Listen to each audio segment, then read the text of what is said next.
Hey guys. Here is part 6 of What If Naruto and Team 7 were actually trained by Kakashi. Hit like and subscribe if you like this one, and also please check the author in the description. Let's start. We are pain, that's all. We are God.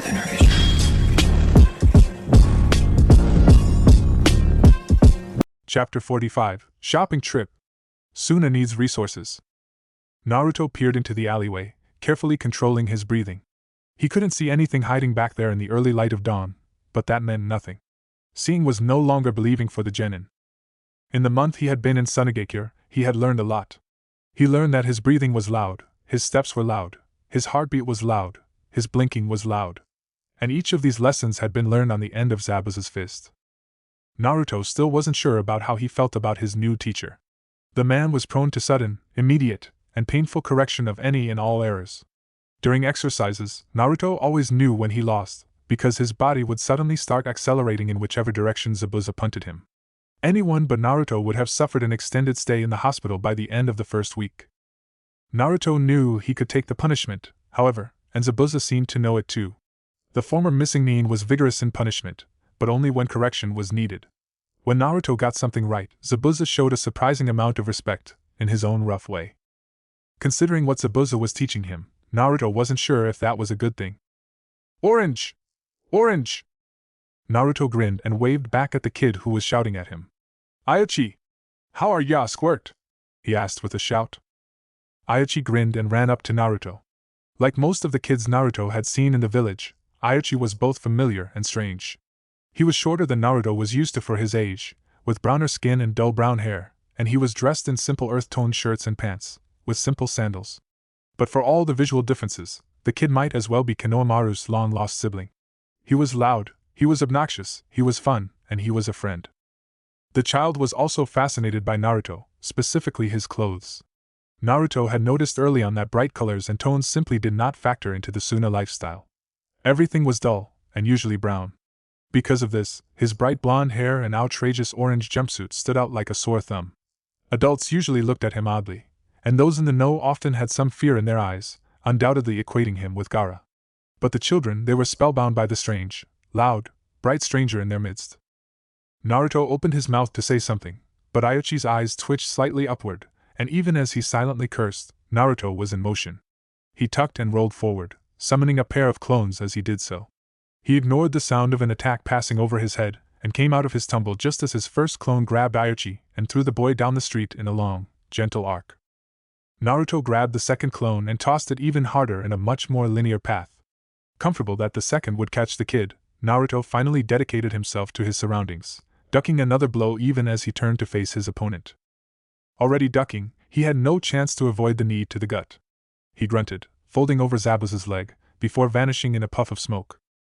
Zabuza watched as the first clone started to circle him, even as the now distant second clone caught the madly laughing local kid. He cracked his knuckles and sent his student a cold grin. Clone decoy, huh? Shouldn't you try something different, little shit?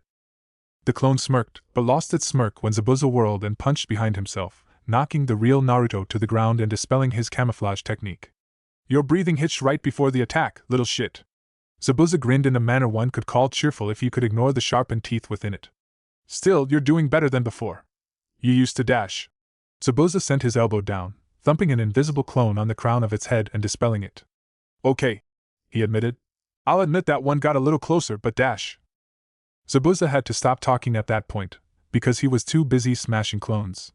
Each one would appear briefly before poofing into non-existence, each one in the middle of an attack. He stepped side to side, casually dodging barely visible kunai, occasionally darting forward to smack another clone before returning to his place, still grinning maniacally. Eventually, the attack slowed, then stopped. Naruto remained in the dirt, pinching his nose to stop the bleeding but watching the fight play out all the same. Each failed clone gave him another perspective, another experience where his stealth failed, and each one just added to his expertise. They weren't failures, they were learning experiences, and Zabuza understood this. After several seconds of stillness, Zabuza nodded to himself and turned to face his student. So, he said, how did you find me? Naruto smirked. You had sand pears for breakfast. So? I know full well my scent is largely gone. They give you gas, Zabuza-sensei. Naruto leaned into the honorific with a devilish grin. Zabuza growled, for although his anger had long cooled on the matter, the boy was being a pest. I hate when you call me that, little shit. I'm not your damned sensei. I'm just getting paid to teach you so someday you'll be a big shit instead. Exactly, sensei. Zabuza managed to keep his snarl for several seconds, but it broke when Naruto started to sniff at him. The scowl broke into a frown, which slowly turned into a sharp-toothed grin. Okay, yes, you got me with that one. How'd you really find me? Naruto stood and brushed himself off, rubbed out the little bit of blood still on his lip, and gave a big smile to his snarly teacher. I sent out some clones when I woke up for the daily exercise.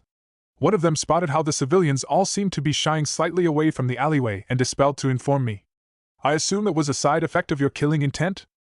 Zabuza nodded and crossed his arms, going into full lecture mode. Yes. Killing intent is presented as something you must push outward, almost as a technique, although it requires no skill and no chakra, but that's bullshit. It's not something you push out, it's something you pull in. All living things can detect your killing intent to some degree. Shinobi tend to grow accustomed to it through exposure, and eventually it fades into the background, an occasionally useful feeling that tells you you're being hunted. Same goes for predatory creatures. We both live in a world of kill or be killed, and only those strong enough to learn to resist the fear it triggers will survive. Civilians, like all prey, are far more sensitive to it. Even if they don't understand it, the little part in their brain that says something dangerous is close can be tripped by even the slightest amount. It's because of this that shinobi who excel at infiltration tend to have great control of their killing intent, or have little of it to begin with. That's why I never feared Haku, isn't it? Asked Naruto. Zabuza nodded, and for a brief moment, a genuine smile crossed his face. Yeah. Haku was never big on the messy parts of being a missing nin, but he was very good at working his way into towns and getting supplies. I have enough murder in me to cover us both, and it was nice to be able to eat real food on occasion. Zabuza's smile turned into a smirk. It's amazing what you can spot when you realize how killing intent works. Once I left Kirigakure and became a missing nin, I made my reputation by hunting down other missing nin and hardened killers. Walking into a town and spotting the target immediately because the civilians around them instinctively lean away is one of the finer things in life, seconded only by a quick, clean kill. Naruto looked troubled. Zabuza nodded to the kid, inviting him to speak. After a moment, the boy looked up and asked, "Did they deserve it?" Deserve? Zabuza snorted, but his smirk faded. Hell of a question, little shit. Most of them, yeah, they deserved it, about as much as I did anyhow. We're killers by trade, Uzumaki, and any professional killer who can't hack it in their village is usually the worst of our kind. He looked down at the dirt beneath his feet for a moment, but when he looked up again, his smirk was back. Good thing you Konoha pussies couldn't kill me. Whatever, Zabuza-sensei. We had you dead to rights, and you damn well know it. Naruto chuckled, and was glad to hear the almost silent laugh he got in return. What had started as a serious disagreement had turned into a running gag between the two of them, Konoha's weakness against the fact that they still, in his own words, beat his ass like a drum. Zabuza seemed to get great amusement from his experience in Wave Country, and if he was going to give Naruto shit about it, Naruto was going to give it right back. The moment ended, and Zabuza waved a hand at Naruto. Technique practice is at sundown. Don't forget your girlfriend. She's not my girlfriend! Shouted Naruto, trying and failing to cover the fading sound of Zabuza's parting jeer. Naruto scowled at the sand for a moment, then snorted and started working his way over to Aichi, who had watched the entire event at a distance with wide eyes. Sorry about that, kid, he said, rubbing the back of his neck. Was in the middle of a lesson when you found me. What's up? Whatever Aichi's original intention, it had long been swept away. Instead, all he could do was hop in place, arms outstretched, and shout. Again! Again! Toss me again! Naruto's days were divided, much to his dismay. Life in Suna revolved around the desert, and its habits. He woke before dawn for training in stealth, hunting, and evasion with Zabuza. Shortly after sunrise, Naruto reported in for D-rank missions, which were often done before noon. Anything not done by then, and not vital enough to need immediate attention, waited a few hours for the temperature to lower slightly at that point. And then, when the sun started to set, he and Temari would meet with Zabuza, who supervised the two of them as Temari tried to train Naruto in his element, having been promised more advanced techniques once Naruto caught up to her. Hey Kankuro, princess, he said as he approached the round structure that the Kazekage used for business, immediately ducking a blow from Temari. Kankuro laughed. He always laughed, which was why Naruto got along with him so well. Many of the people in Suna seemed grim, and he could admit that life here was certainly less lavish than elsewhere. But he laughed at hardship, and so did Kankuro, and that laughter became a bridge between their different lives. "We got anything good today?" he asked, once Temari settled for glowering at him, albeit in a cheerful manner. Sunigakure had learned very quickly that Temari and Naruto got along like a house on fire. They nettled and argued and one-upped each other, all in good fun. Admittedly, she tended to act almost like Sakura used to, giving him a good swat whenever he pushed too many buttons at once, and calling her princess was a big one, all the more so because her new nickname was beginning to get around Suna. Naruto considered himself lucky.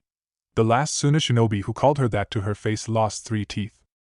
"Actually," said Kankuro, grinning even more than usual, "if we kept our spot in the rotation, we might have a good C rank waiting for us.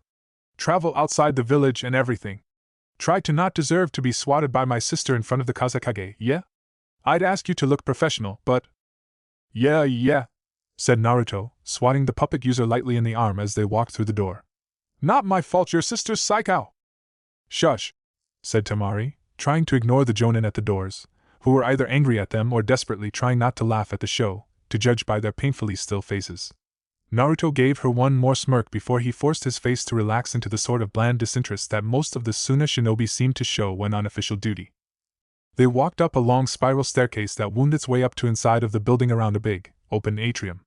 A shuttered skylight above let light into the atrium, and a single tree grew within it, a gift from Konohagakure from the end of the Third Shinobi War that was taking up much of the space of the atrium and leaving the floor below in shadow.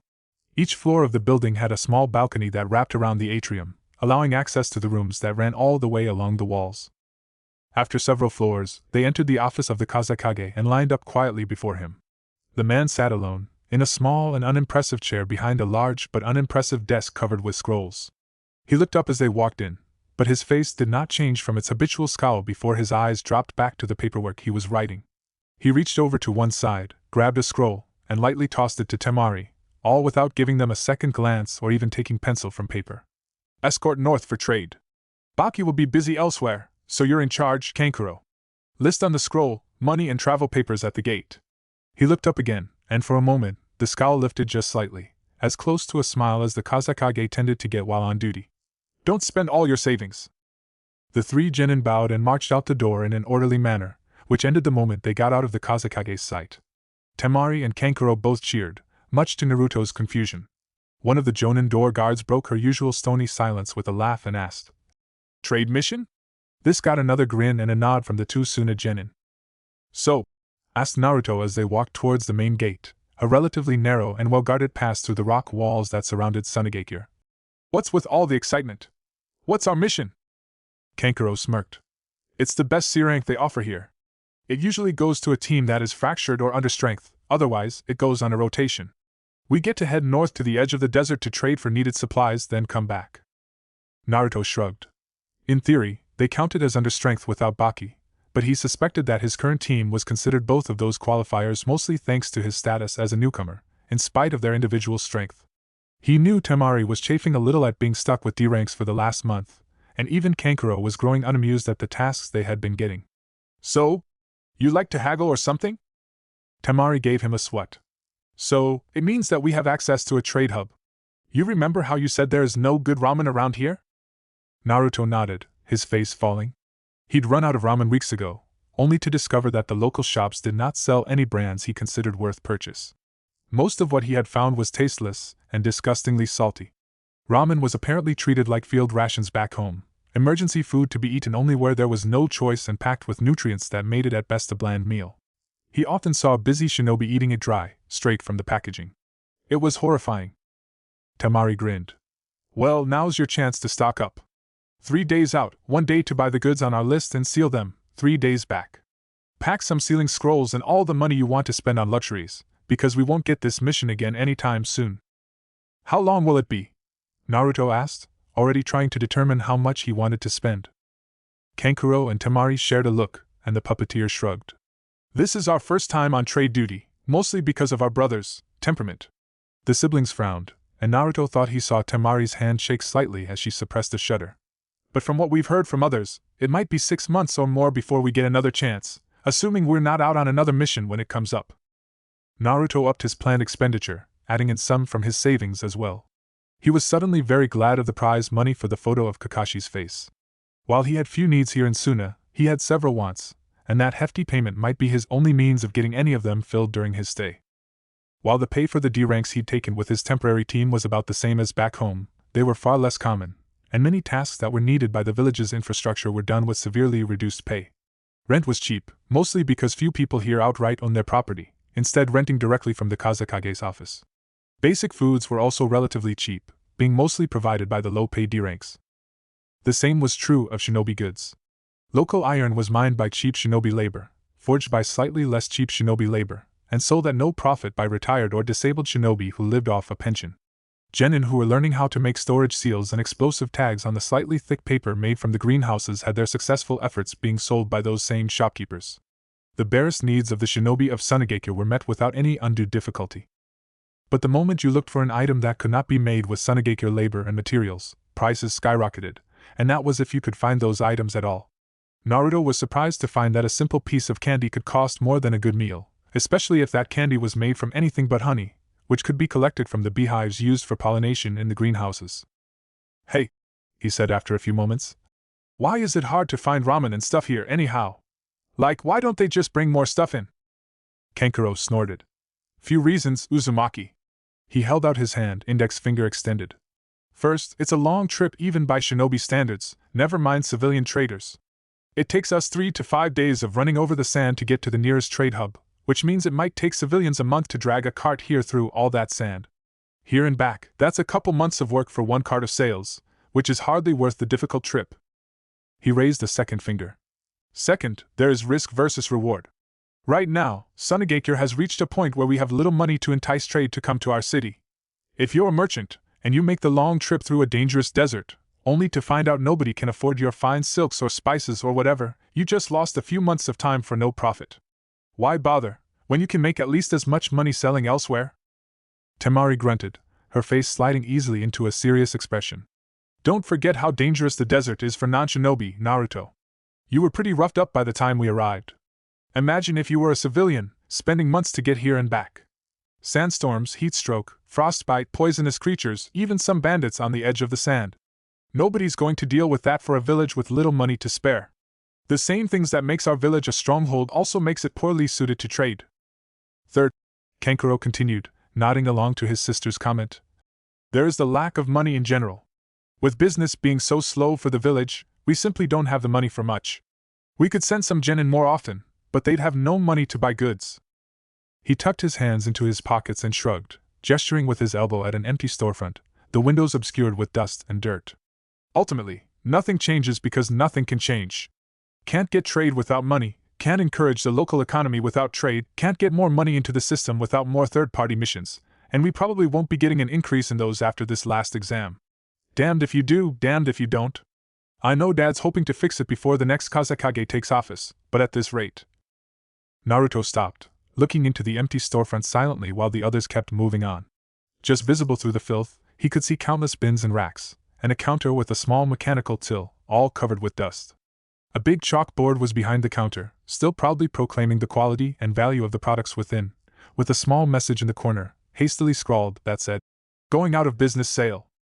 Kankuro and Temari came to a stop a few steps later, then shared a glance and wandered back. Naruto was staring into the closed shop, his eyes narrow, and his lips were moving as if he was mumbling to himself. After almost a minute, Temari reached out and tapped Naruto on the shoulder, resisting the urge to flinch, as being spaced out and mumbling was often a bad sign with her younger sibling. Naruto turned, his eyes distant for a moment, before he focused on them and smiled. "Sorry," he said, shaking his head. "Just doing some math." 3 days of travel lead them to a large and bustling town that worked as the civilian section of the small shinobi village of Ishigekure.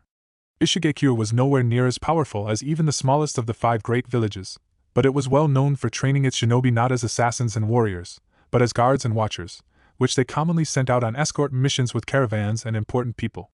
It was a small niche in the shinobi world, but one that fit them well, and Ishi guards were considered to be level-headed and polite in addition to strong defenders. The town was obviously a trading hub for the village, with roads leading to the lands of earth and fire. When they had approached, Naruto had scuffed his feet in the dust, and in doing so found that there was once a rough roadway in the direction of the Land of Wind, although it had become disused over time. They had arrived at the town walls, a thick band of stone that had the smooth and uniform look of jutsu-produced stone. There Kankuro, the nominal leader of the mission, checked in with the shinobi guarding the gates. The two men wore the mark of Ishigekure, and both looked at the three young shinobi with mild interest. The older of the two men, a short and somewhat squat man with a curved sword taller than he was strapped across his back, nodded at them when they approached. "Trade from Sunagekure, I take it?" Kankuro nodded and handed over one of the two scrolls he had picked up from the gate guards back in Suna. This scroll contained a copy of his orders, signed by the Kazekage, as well as a formal written request for permission to enter the town addressed to the captain of security for the town. The permission had long become meaningless courtesy, a routine so often used it stopped being necessary and became, well, routine. "I take it you are Nagase no Odachi?" The short man grinned and pointed at the sword over his back. "What was the first hint?" he asked with a chuckle. He then eyed the three of them. "Don't recognize you. First supply run for you kids?" When the genin nodded, Nagase's partner suddenly glared at them and stepped forward. He was a tall and thin man, his face hidden by a blue scarf and several braces of kunai going across his chest and waist. "Rules," he said in a rough voice. "No fighting. No jutsu. No espionage. When you enter, you're a civilian who just happens to be a shinobi. If there is a problem, talk to one of us, because if trouble happens, we tend to solve it on both ends, usually permanently. Understood?" The team nodded, somewhat nervously, and Nagase's nudged his partner roughly in the ribs. "None of that, Sato. We've never had a problem with the trade squads from Suna, no need to be your usual friendly self." He turned to the kids and smiled. "Look, just don't get into any trouble. If a problem comes up, come talk to one of the guards before you start tossing jutsu, okay?" He waved them off when they nodded, and the two guards went back to leaning against the wall. Nagase rubbed his jaw for a moment, and then glanced at his partner as the genin walked into the town. "Half wonder if these will be the ones who figure out that Shin's been screwing them in pricing. That short fellow in orange looks like the description of Kanahigakure's Jinchuriki, the one from the last Chunin exam. And we both know who trained him." Sato grunted and rubbed his left arm. "I half wonder. I still owe Kakashi one for that one time with the noble's daughter." Nagase rolled his eyes. "You tried to stab the man when he was only there to deliver a message, Sato. How did you think he'd react to a genin trying to sneak attack him? Failed at the sneak part, I might add." Yes, all's fair in shinobi warfare. But did he really have to Kancho * me in front of her entire family?" Naruto found himself unimpressed by Shin's trade emporium. The shop was a mostly rundown warehouse. A small shack, installed in front of one of the big loading doors, held a few samples, a counter, a register, and Wakata-shin, a dowdy older man whose dull eyes almost sparkled with greed the moment he saw the Sunagekure team arrive at his doorway. Welcome.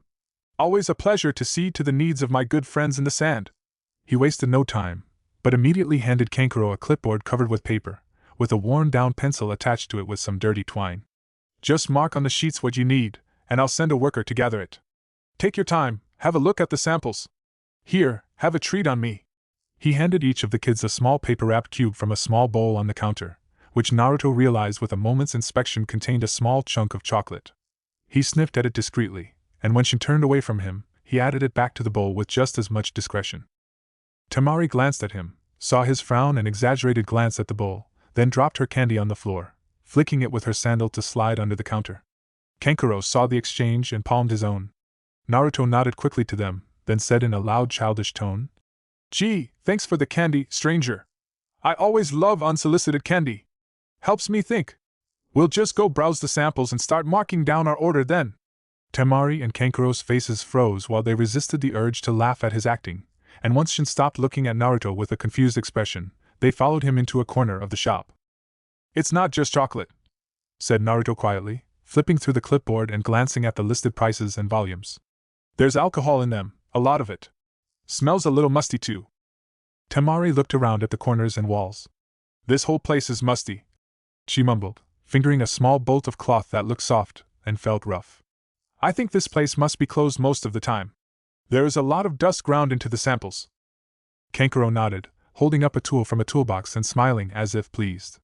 "The whole place is poorly maintained. Rusty hinges on the doors, nails sticking out oddly. The place is a shithole. Not sure why the gate guards back home suggested this place." "Convenience pricing," said Naruto quietly, showing them the clipboard, where he had marked several items. "This is a wholesale warehouse, which usually means lower pricing for bulk purchases, but I know these items are from Konoha, and there is no way the price should be this high. They're charging more, possibly for the convenience of having it all housed in one place. Naruto looked up, and Kankuro stepped back slightly at the glare on the blonde's face. And these gate guards back in Suna, do they always suggest this place? Temari's eyes narrowed. You think they're getting a kickback? Naruto shrugged. Maybe. Maybe they remember it from their genin days, and the place used to be better. Maybe they think it's funny, in which case your dad's going to be pissed when I tell him. Either way, we might be better off shopping around a bit. Think we can get the list filled elsewhere? Kankuro asked, somewhat doubtfully. We only have a day scheduled for this place. Naruto smirked as he turned to drop the clipboard off at the counter. Who needs time when we have numbers? Excuse me, Nagase-san? Nagase blinked and looked away from the civilians he was watching to find the orange genin from the Suna trade party waiting patiently next to him. Yes? Naruto stood to attention, his face formally blank. As a visiting shinobi, I respect your rules and your boundaries. I am here to request permission to use a jutsu within your territory. Oh? What for? I wish to use a clone jutsu to speed up the search for suitable vendors. We have a long list of things to get, and only a day to get them. Nagase crossed his arms. And if I say no? He asked, raising an eyebrow. Naruto thought for a moment, then gave the guard a cheeky grin. Then I'll have to try and outsmart the watchers I'm sure you already have on me. No offense. Nagase glared at the boy for several moments, before he started to grin back. I'd expect nothing less from any kid, never mind a shinobi. Go ahead, but not henge, so you'll be easier to keep an eye on, okay? And if you are who I think you are, no going invisible either. Nagase! Sato stood up, his hands rising to the bandolier on his chest. That's a shinobi, and possibly an enemy. Nagase rolled his eyes and shooed the genin away. Oh, come off it, Sato. If Konoha or Suna wanted to stomp us flat, would they really need whatever information a bunch of genin could provide? Pride is all well and good, but not when it makes you blind to reality. Let's see what the little guy is going to do. Naruto scurried over to his two teammates. Right, how many items on the list? He said, taking the scroll from Kankuro's unresisting hands. About 50, he said. Temari said nothing, at a loss for words. He asked permission? They gave permission? Naruto nodded, and quickly made 100 clones, drawing a surprised gulp from Sato and a smirk from Nagase. Alright, guys, you all got a copy. Half of you, find the items, check in when you have to get the money from Kankuro. The left side of the crowd shouted in agreement. Other half, you guys are to look into pricing in general, make note of other possible goods, and find me some damn ramen. The right side of the crowd shouted louder, and a few cheered. I'm going to go find somewhere to eat, and then the three of us are going to the market to meet up. Hey, wait. He turned to Nagase. Are there any really big, obvious landmarks in the market area? Nagase shrugged. Got a fountain. A fountain. Singular. Can't miss it. Thanks. He turned back to the waiting crowd, ignoring the odd looks he was starting to get from civilians passing by. You heard the man, I'll be at the fountain in an hour or so. Get to it. He ignored the cheers and shouts as his clones started to scatter and turned to Kankuro and Temari, who were looking at him oddly. So, he said with an obviously false air of casual conversation. I'm thinking ramen for lunch. You. It was at the ramen stand, on his fourth bowl, that Naruto noticed he was being watched. It was a young man, only a few years older and a foot taller than Kankuro, who was sitting in another booth across the room, the privacy curtain drawn back so he could stare at the genin trio. The man was thin but well-muscled, which was obvious, as he wore only a pair of red pants. He slid his hand through slicked-back gray hair when he saw Naruto look his way, and he smirked when Naruto started to turn away again. He stood and stomped over to stand in front of the trio, crossing his arms and leaning down to tower over them. Naruto, Kankuro, and Temari looked into his dull purple eyes and saw nothing but trouble. Do you have a moment to talk about the glory of Jashin? He then asked with a manic grin. Nagase was questioning a civilian merchant about their cart, those questions mostly involving the obvious false bottom and the hidden goods within it, when he heard the shouts. He stood and glanced at the smoke cloud coming from near the market district, then sighed and drew his odachi as Sato pointed at him, and laughed. Shut up, he said to his partner as they began to run. Chapter 46, Heathens. Jashin demands worship. Naruto set down his latest bowl and looked at their uninvited guests, feeling somewhat bewildered. So wait, Jashin wants you to indiscriminately murder people? Hidan shook his head. He was sitting next to the blonde, slowly eating a bowl of various meats he'd convinced the server to bring him. Not indiscriminate, he insisted loudly, mumbling around a mouth full of food. He paused to swallow, then glared at Naruto. Not indiscriminate. Jashin is content to take random scrubs as they come to him. But to face a powerful opponent in combat, and to slay them in the name of Almighty Jashin, is a glorious and righteous thing. Kankuro and Temari shared an incredulous look, their food long forgotten. This Hidan person had approached them, and immediately launched into a debate with Naruto about his odd deity. He seemed to be dead set on convincing Naruto to join his cult, outright ignoring the other two in favor of his loud and often uncomfortable discussion. The fact that Naruto was taking the whole thing in stride wasn't helping. Between bowls, he had been chatting with the cultist with an almost friendly air. The staff at the restaurant was starting to give them odd looks, possibly from when Hidan had commented about not wasting time on them. So, Naruto mumbled around a mouth full of noodles. Why aren't you trying to, kill us then? Not that I'm objecting. Hidan grinned at the kid. That's kinda why I am here, kid. He set his bowl and chopsticks down.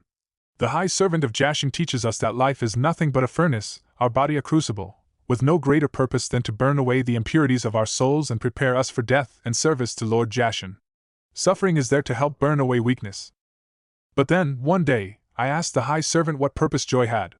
He said that joy was an impurity that made even the strongest of humanity weak and unworthy, and that my only thought should be dedicated to my service to most worthy Jashin. I bowed and apologized and took my punishment as befitting one of Jashin's flock, and went on with my life. Then one day, I walked into the High Servant's quarters to give him a message. Hidan snorted, then started laughing, a raucous guffaw that only increased when he pounded on the table for emphasis. The old man was sitting in his chair, quaffing sake and having far too much fun with a fellow member of flock.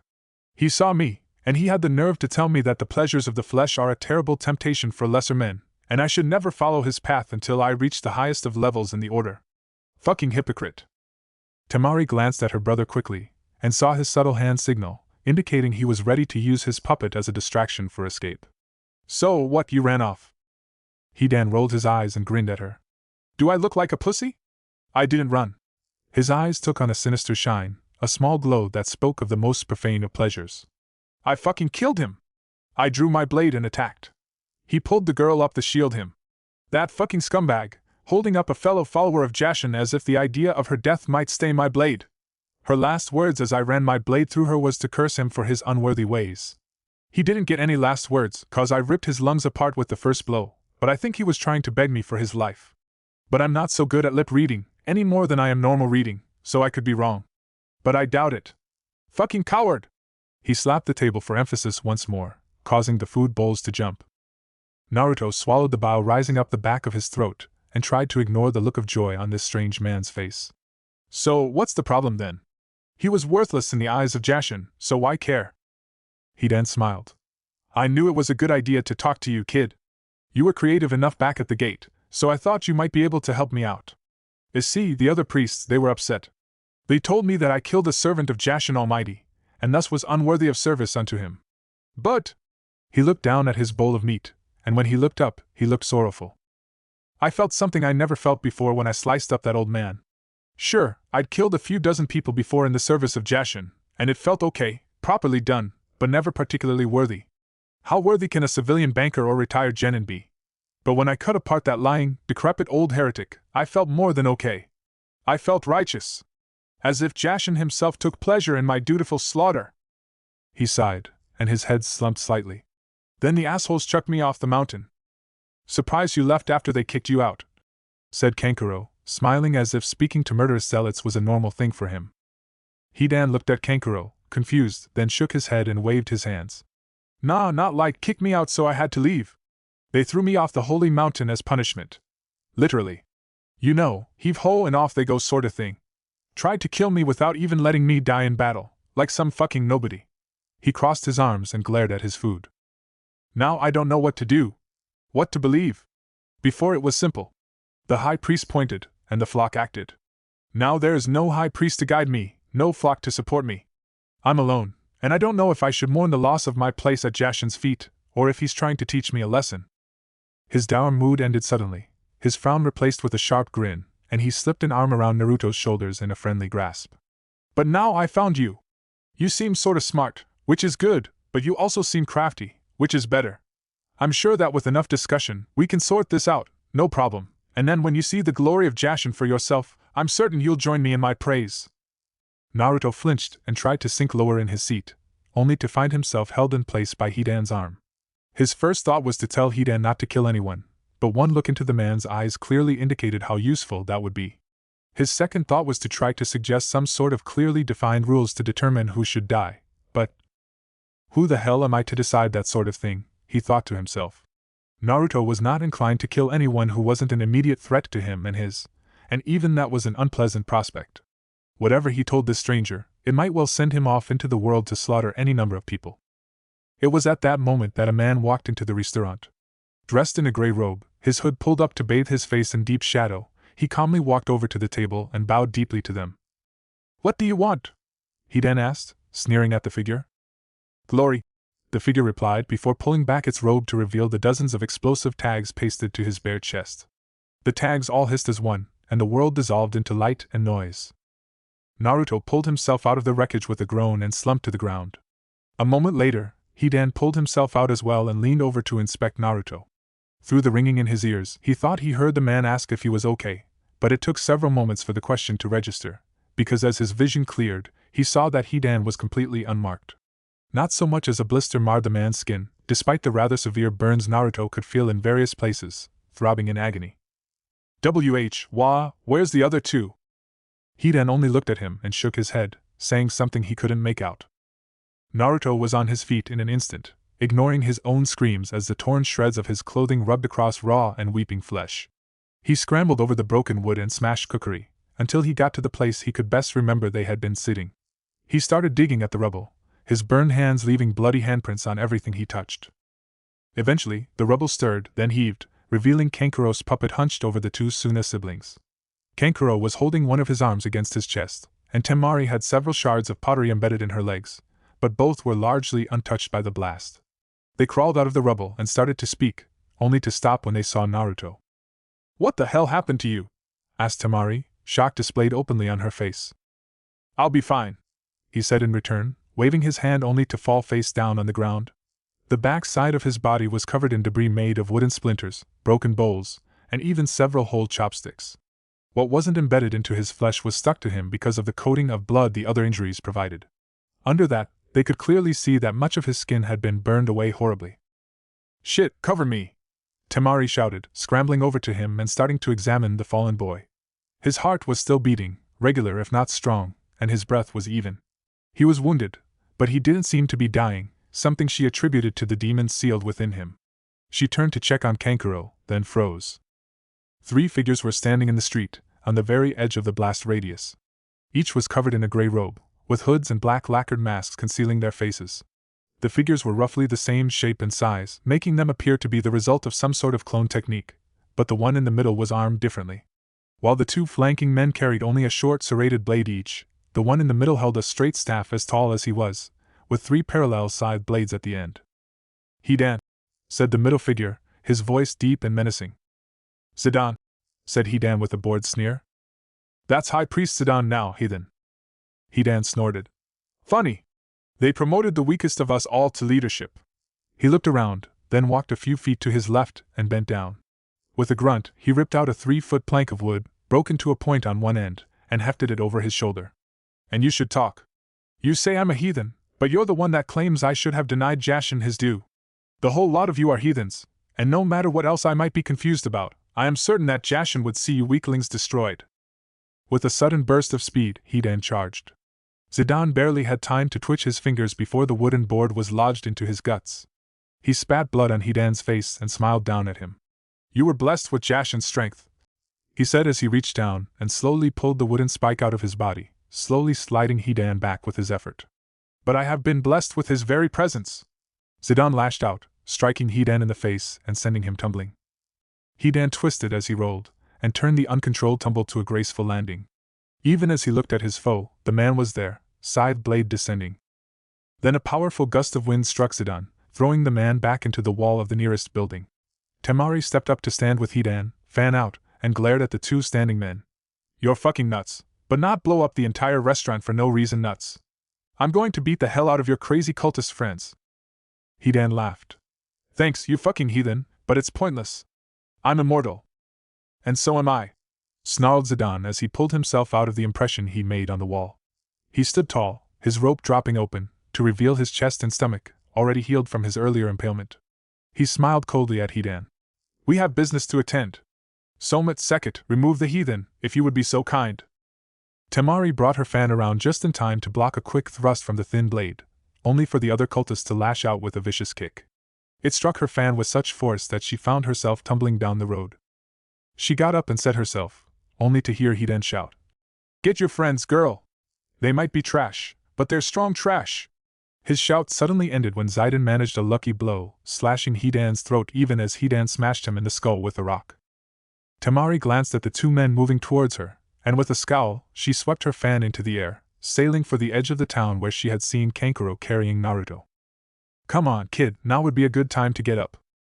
I was beginning to think you had forgotten me, little creature. Naruto sighed and pulled himself up from the water that flowed in the sewer outside the broken gate in his mind. As if I could forget you, asshole. He stepped past the gate and entered the bright white void. The Kyuubi was as he had been when they first met, its pose one of contemplation.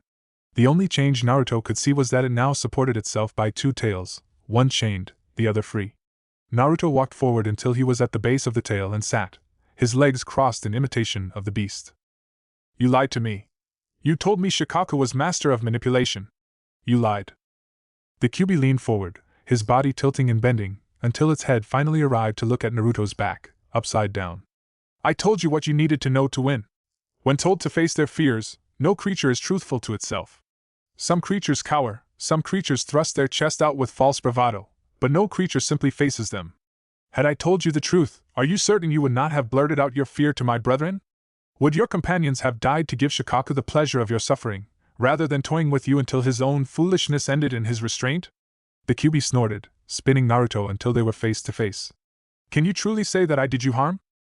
Naruto crossed his arms and grunted, scooting his legs until his back was to the beast's face. After some time in silence, however, the boy sighed and turned around, to find the beast unmoved from its previous position. I guess you have a point, he grumbled.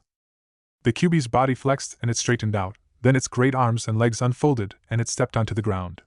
It turned until it could lay its head down to look at Naruto with one yellow eye. Remember this lesson well, little creature. Often, what people need to hear is not what they desire to hear. You will do this yourself someday, should you become leader of your fellow creatures as you so often proclaimed in your youth. Naruto nodded, then blew out a sigh. Sorry. One titanic eyebrow rose. Why are you sorry? I know you've been trying to get my attention. I ignored you. So, yeah, sorry. The great head rotated until both eyes were focused on Naruto. An eternity passed, in which both beings refused to look away, before Naruto shot the giant fox a grin. It snorted hard enough to push the blonde back a few inches, but it did not present itself in a menacing manner. Strange human customs aside, I assume your presence here means you almost died. No, maybe, okay, yes. I think a bunch of stuff got punctured when all those bits of building got in me. Anyhow, if that's gonna happen, I could use a little help being not dead. The Kyuubi rolled its great eyes and began to rise from where it had been lying. Please? It stopped for a moment, then nodded once. I shall heal you, and stand by in case you need further help. Naruto stood, and after a moment's thought, bowed to the creature. Wow, that must have hurt, little creature. I don't think you've ever used those muscles before in all your tiny little life. Love you too, asshole, Naruto said with a cheeky grin. The beast snorted loudly, blowing Naruto back out into the sewer of his mind. Naruto's eyes snapped open, then glanced down at the hand across his mouth. Sorry, whispered Kankuro, taking his hand away. Didn't know if you were a screamer. Bite me, whispered Naruto in return, glancing around as he did so. They appeared to be inside a basement, one filled with boxes piled haphazardly. A single trap door led out of the room, and from his place behind some of the boxes, he thought he could just make out the form of Karasu, Kankuro's primary puppet, slumped in a corner, as if discarded. Any idea what we're fighting?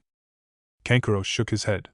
Sis and I figured you're too useful to let you sleep it off, so she had me take off and try to get you back up. How you feeling? Naruto snorted and reached back to brush some of the glass shards and wooden splinters from his shoulder. Wonderful. You ready to fight?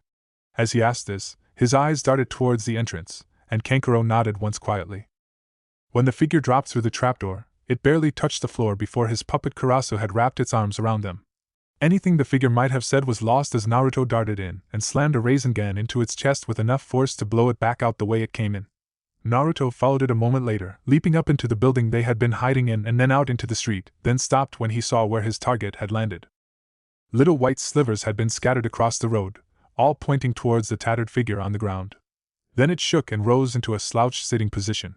A single tattered hand rose and pulled back its hood, revealing the empty eyes of a skull, its manic grin made more frightful by how its lower jaw had been split by the attack, leaving its mouth to hang open like a snake. It suddenly lunged, propelled by an unknown force, its legs dragging on the ground. The broken jaw swung wide, letting loose a mournful howl, and its arms opened wide to embrace Naruto like an old friend. Its fingers dug into Naruto's clothes, clenching with unholy strength, then leaned into the blonde's ear and whispered a single word. Goodbye. The explosion shook the walls of the surrounding buildings. Every window on the street shattered as the shock wave passed, and when the dust cleared, a 3-foot crater had been blown into the road itself.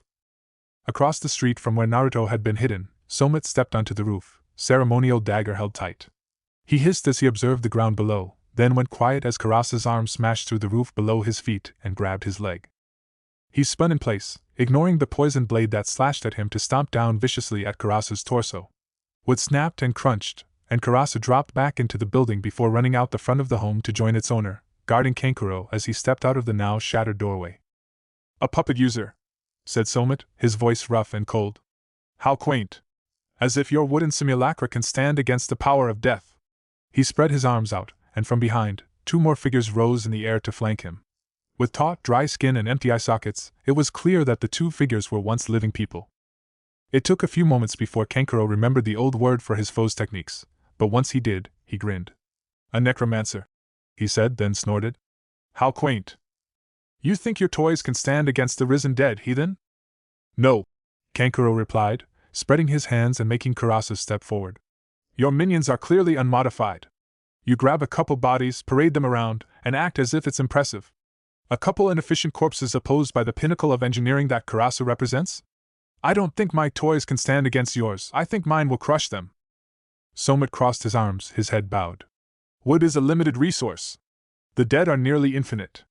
As he spoke, more and more figures rose from behind him, then began to spread from around the house, then came from down the street. Kankuro jumped to the roof of the house he was standing before, only to find that the building was slowly being surrounded by silent bodies. Destroy all you can, said Somit, pointing at Kankuro with his dagger. You'll join them soon enough. Kill him! Temari darted behind a garbage can and exhaled as quietly as she could. One of her pursuers had abandoned the chase quickly, but the other continued to hound her. Their fight had quickly taken on a pattern. Temari would hide and wait. When her pursuer drew close, she would attack, lashing out with a wide-angle sweep of her fan before hiding once more.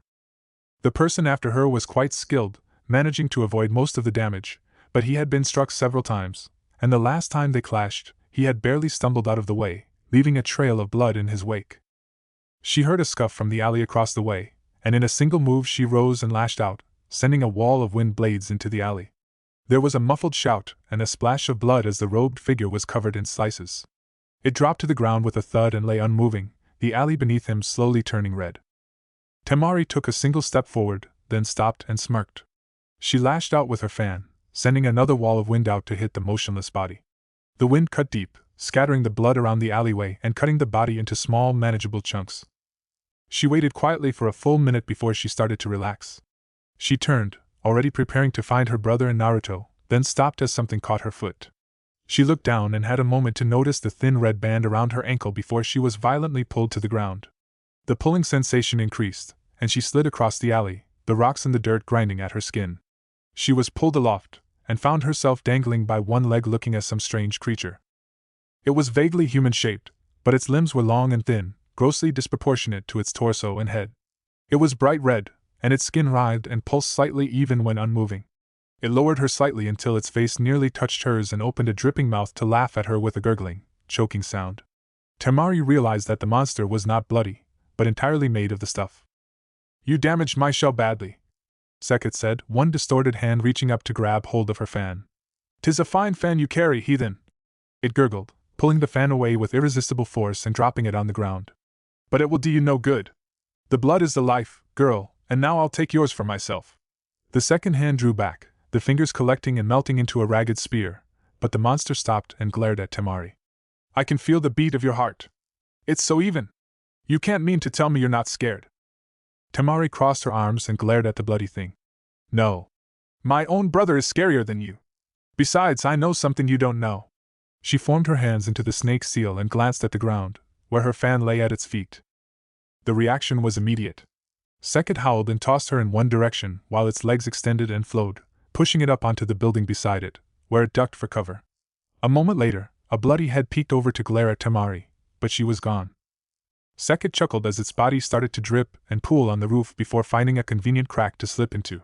Game on, heathen! It gurgled cheerfully before it vanished from sight. Naruto darted from building to building, careful to avoid the clattering skeletons as he did so. As much as he wanted to help Kankuro, the plan they had come up with made sense.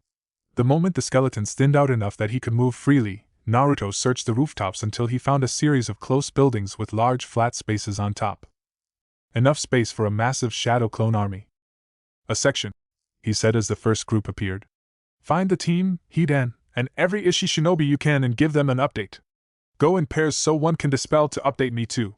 They saluted and ran off. B section, he said to the second, much larger group. You're on civilian duty. Find any civilians and warn them.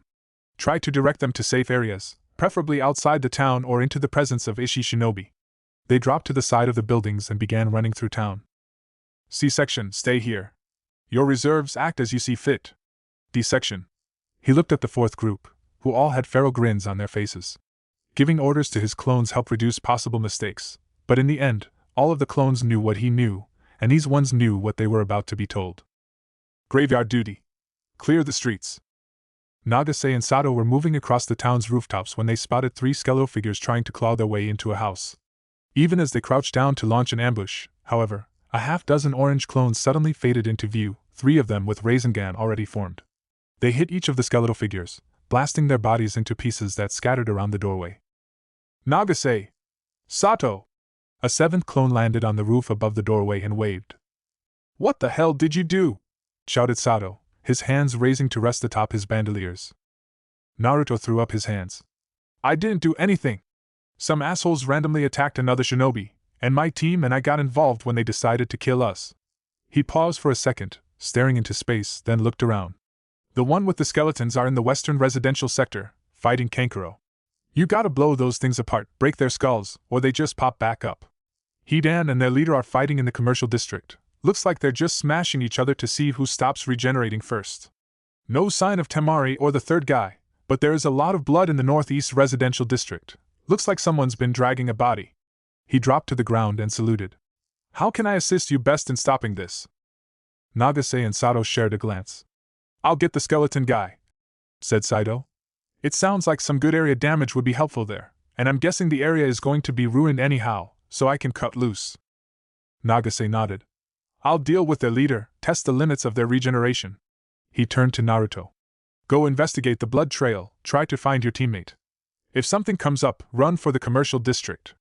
By now, most of the people there should have evacuated. Naruto nodded and summoned 4 clones, jumping down to join the 2 Ishi shinobi.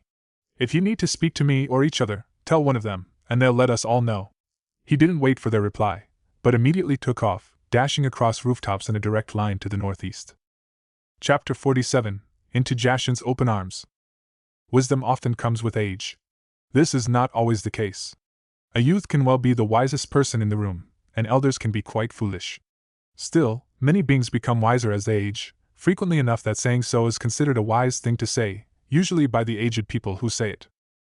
No amount of age could help in the case of Hidan and Zidane, it seemed. Hidan grabbed a rock and hefted it thoughtfully before he bashed Zidane in the face with it, smashing his freshly healed nose flat and splattering blood on the ground. How a weak little pussy like you became high priest. Zidane snorted as his nose slowly reformed, only adding to the red liquid slowly covering this part of the road. He turned and picked up a bench from the side of the road. He raised it over his head and brought it down, breaking it in half as he struck Hidan in the head. There was a sickening crunch, and Hidan's head rolled to one side, unsupported.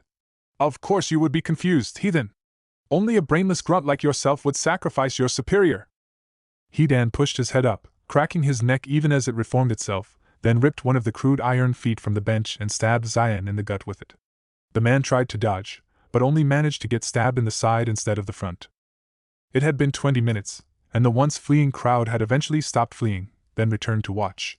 The two cultists had been more creative at first. They used broken glass as blades, chunks of wood as bludgeons.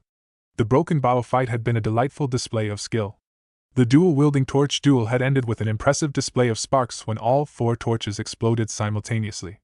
But finally, after 18 minutes, the two seemed to have run out of creativity, and had settled for hitting one another brutally, over and over again, apparently planning on just going at it until one of them stopped regrowing.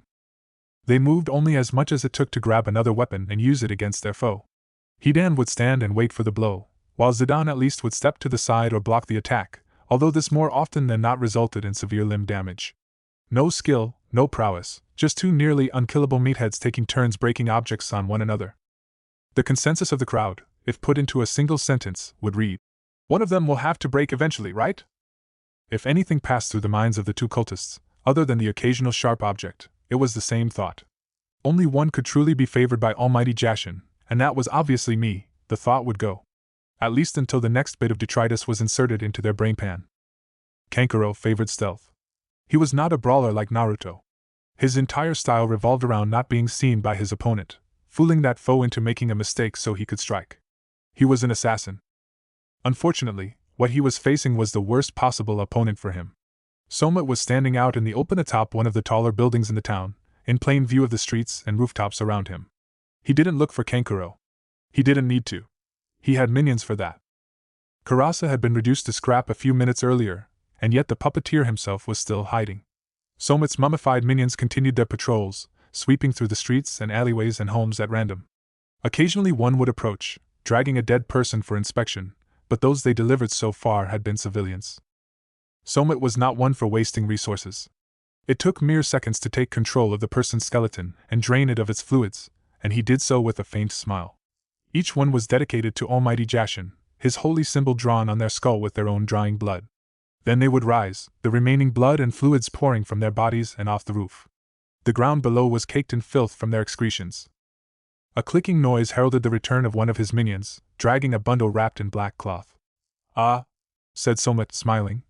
"What have you brought to me, my minion?" He leaned over and inspected the bundle. The black cloth was rough, low quality, but covering the face was a very distinctive and recognizable hat. Somet reached out to remove the hat, then jumped to one side as the minion that brought it suddenly jerked one of its arms, revealing a crude shank made of bone and smeared with some unknown but certainly deadly substance. With a flick of his hand, Somet released the minion, watching it fall to the ground below, disintegrating into a pile of dust as it fell. He looked around, then grinned when he spotted the young puppeteer standing, crouched and barely visible on top of a steep-roofed building several doors down. "So you decided to appear before me?" shouted Somet. "Maybe do a little pleading before you join my army?" He smirked as his minions closed in on the figure, piling atop one another to reach the rooftop. Somet was still smirking when the figure exploded, blowing apart the roof, the house, and every minion in the area. He raised his hands, already summoning those remaining to defend him, when he felt the icy steel blade slip into his back. "No," said Kankuro, twisting the blade. "I decided to appear behind you." "How?" said Somet weakly, trying to pull himself away from Kankuro's grip. "They're only puppets," said Kankuro. Unseen by Kankuro, Somet smiled. He lurched forward, pulling himself off of Kankuro's blade, turning to grab Kankuro by the wrist as he did so. His touch was gentle, light as a feather, yet his grip was unbreakable.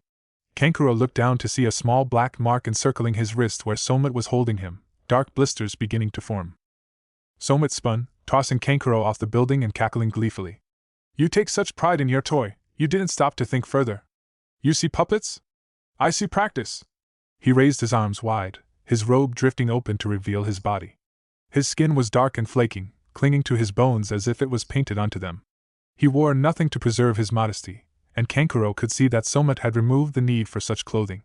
His body was covered in rough scars and poorly done stitching, and sitting proudly on his skinny chest was a gold amulet depicting the symbol of his chosen deity. "I have embraced what you heathens flee from. I do not fear death, I have become death."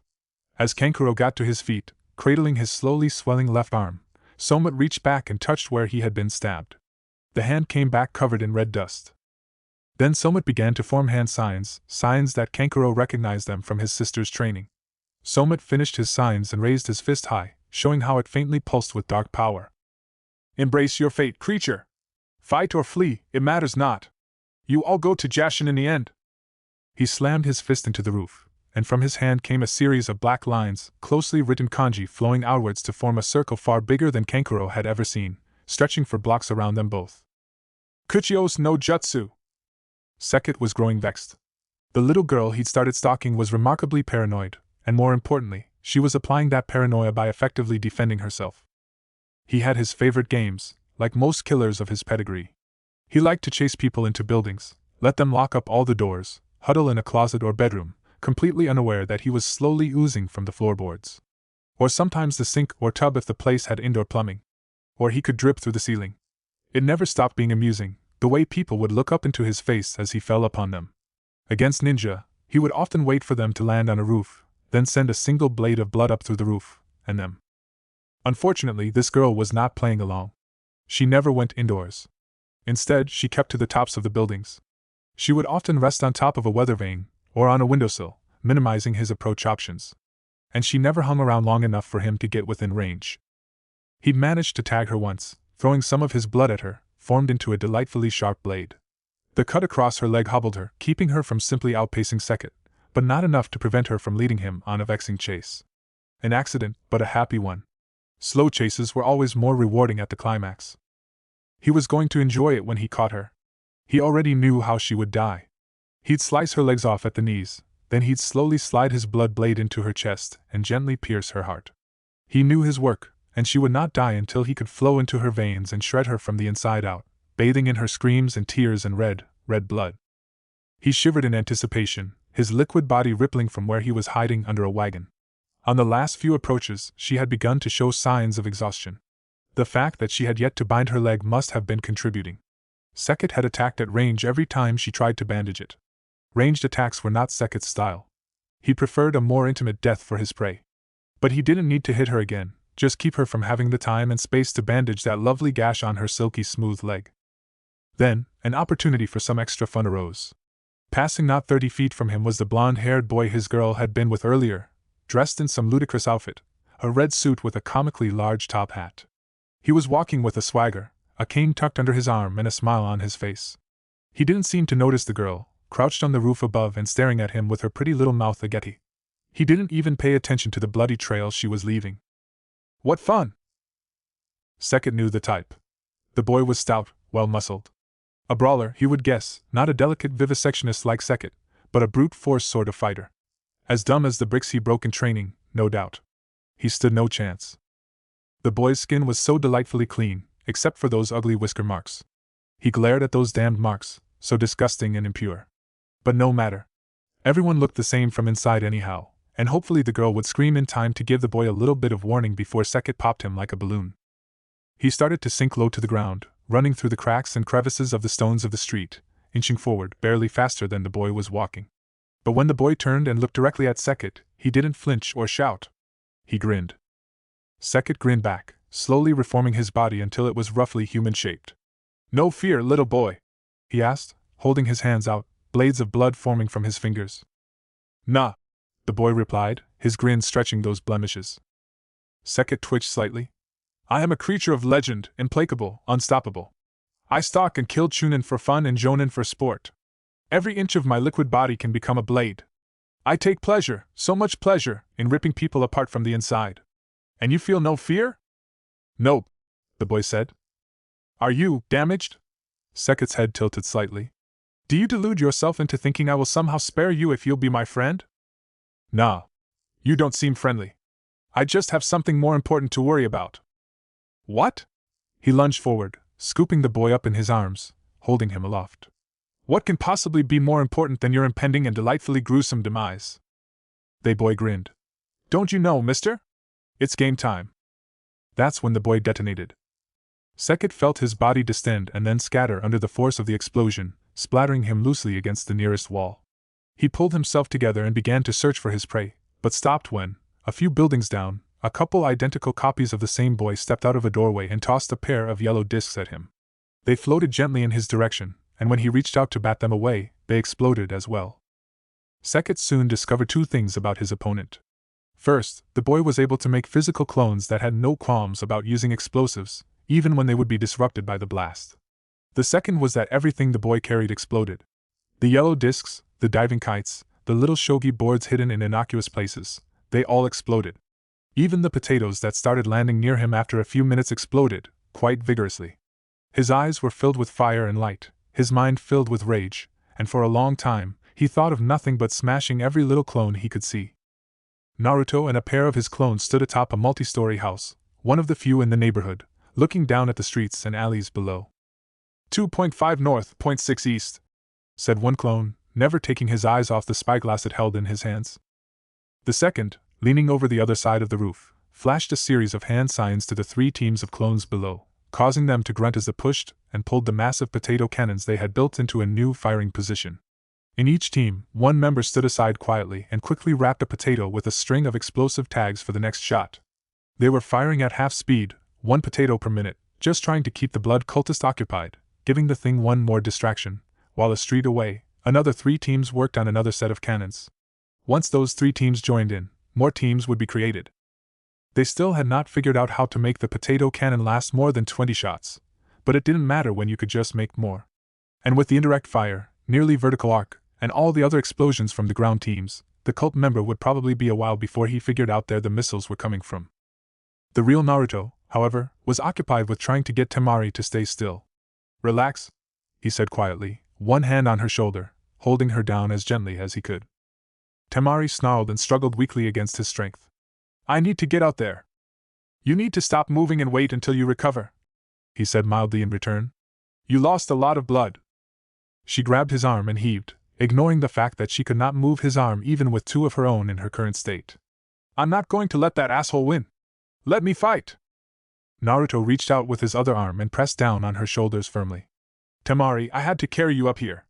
I got the bleeding to stop, but you're still weak from it. I should have a couple clones literally carrying you out of here, and I would, but the town is still a mess, and your brother would literally kill me if something happened to you." Temari slumped back, but her glare only intensified. "Let me up. What the fuck is wrong with you?" he shouted, finally reaching the limit of his temper. "You literally almost died. You would be dead if I didn't manage to find you. Why are you so insistent on going out there?" "Because I won't be useless." The last shout seemed to take some of her strength with it, and she finally stopped struggling and slumped. "I won't be useless," she said again, her voice almost a whisper. "I refuse weakness. I will not be some girl, to be rescued and coddled and protected." Naruto lifted his hands and held them up placatingly. "Hey, hold up now. You beat my ass in spars often enough, and Sakura does too. I'm not going to play the man card on you." He sighed and glanced at the spotter clone before sitting back. "Yes, I'm trying to protect you." He raised a hand, waving away whatever she was going to say. "Not because you're a girl or something. Boy, girl, whatever Haku is, I don't care. I'll never step in and be all dashing and dramatic in a tuxedo or cape or whatever and protect you because you're a girl. Even if I could find a tuxedo out here, you'd just end up murdering me in it for that. I'd never protect you for being weak or female or my long-lost sister or something. I'll protect you because I want you to live." He frowned and glanced at the spotter again, keeping track of where the enemy was. "We're shinobi. Odds are we're going to die violent deaths. And I can't always be here to help, even with the clones. But I am here now, and I have no intention of letting you charge into your untimely doom because you think you need to prove your worth. I'm here to help, so, just let me." Temari continued to glare for a moment, but eventually the glare turned into a smirk. "Funny, I thought that ringmaster was wearing a tuxedo. And a cape." Naruto chuckled and scratched the back of his head. "I didn't mean that bit literally." His arm dropped, and he grinned at Temari. "You gonna sit back and stay alive for me now?" Temari looked up at Naruto, sitting in the middle of an active battlefield while explosions rocked the streets around them and grinning as if they meant nothing to him, and decided that for just this once, it would be okay to trust in someone else's strength. Or maybe that was the blood loss speaking. Either way, she felt her eyes close, and the last thing she said before she drifted out of consciousness was, "This time." Naruto shook his head and stood beside the spotter, looking down at the fight below. After a moment, he made a clone and then dispelled it, sending out a new batch of orders to his minions. Moments later, he got a return report. The undead were largely contained in one section of the town, although the clones could not get into that area now that there were birds covering the air. The town was now nearly empty of civilians, as shinobi went door to door, looking for potential danger. And Hidan and the cultist leader were still hitting each other mindlessly. Then another clone popped and sent him a memory, and he lunged forward, narrowly avoiding the spear of blood that pierced the roof where he had been moments ago. He instinctively threw a kunai at the bloody creature rising up from the crack, and was unsurprised when it caught the blade in passing. He stood and turned fully to face his foe, even as the former spotter grabbed Temari and took off. "Oh, you're running away with the girl. Does this mean you finally fear me, little boy?" asked Sekit, his body contorting as countless spines and blades emerged from it. Naruto snorted and drew his swords. "I've literally fought the embodiment of fear. I've also faced down Orochimaru of the Sannin by blocking his sword with my forehead." He raised one hand flat and twisted it back and forth, as if measuring something. "You're maybe, fourth tier scary. Just above scary movie, just below Sakura when she's on a tear." Sekit stared at the boy for a moment, then started to laugh. "Big words for a little boy who can't win." Naruto rolled his eyes and reached deep into himself, drawing out some of the Kyuubi's power. "I don't need to win. You just need to lose." Sekit snarled and lunged, arms outstretched. Kankuro looked at his hand. The black mark that the cultist had placed on him had grown as Kankuro had tried to evade the things chasing him. The moment the summon went off, the ground had come alive with grasping arms, reaching out to snatch at him in passing, even as they pushed and pulled to lift their rotten bodies out of the ground. Each one wore the tattered remains of a shinobi uniform. Most still had their old headbands, declaring their old allegiances even in death. And all of them followed him, mindlessly. They were easy to evade, as slow as they moved, but almost impossible to avoid, so numerous that he could rarely turn a corner and not run into a few. They were stupid, but they were impossible to distract once they spotted him, and over time, more and more had surrounded his area, slowly herding him into tighter confines. Attempts to flee by rooftop proved to be impossible. Fast-moving birds, barely more than skin and claws and feathers, patrolled the sky. If they spotted him, they attacked, clawing at his face, trying to dig out his eyes, and all with the mindless ferocity of a creature that could not die. Worst of all, he could no longer feel his hand. It was blackened and withered, and gave off a greasy stench that made Kankuro feel sickened, not just by the smell, but what the smell represented. The blackness was slowly creeping up his arm, and he knew if it reached his chest, he would die. "There's only one way I can be certain to stop it." He ducked into an abandoned home and wedged a chair under the door. They'd find him soon enough, and the improvised door would only hold them off a couple extra seconds, but he needed those seconds. He cut his left sleeve apart, and sighed as he gazed at his ruined hand. The black had seeped up his arm, already halfway to his elbow. He drew two kunai, gripping the corded handle of the first one in his teeth and beginning to cut with the other. Hidan glared up at Zidane, who smiled back down at him. "Shouldn't you say something cheesy?" asked the cultist leader. "You know, don't lose your head, or something?" Hidan grumbled when Zidane grabbed his hair and picked him up, bringing the decapitated head to eye level. "I always was curious how this trick worked. You have no lungs, technically no larynx, and yet you can speak."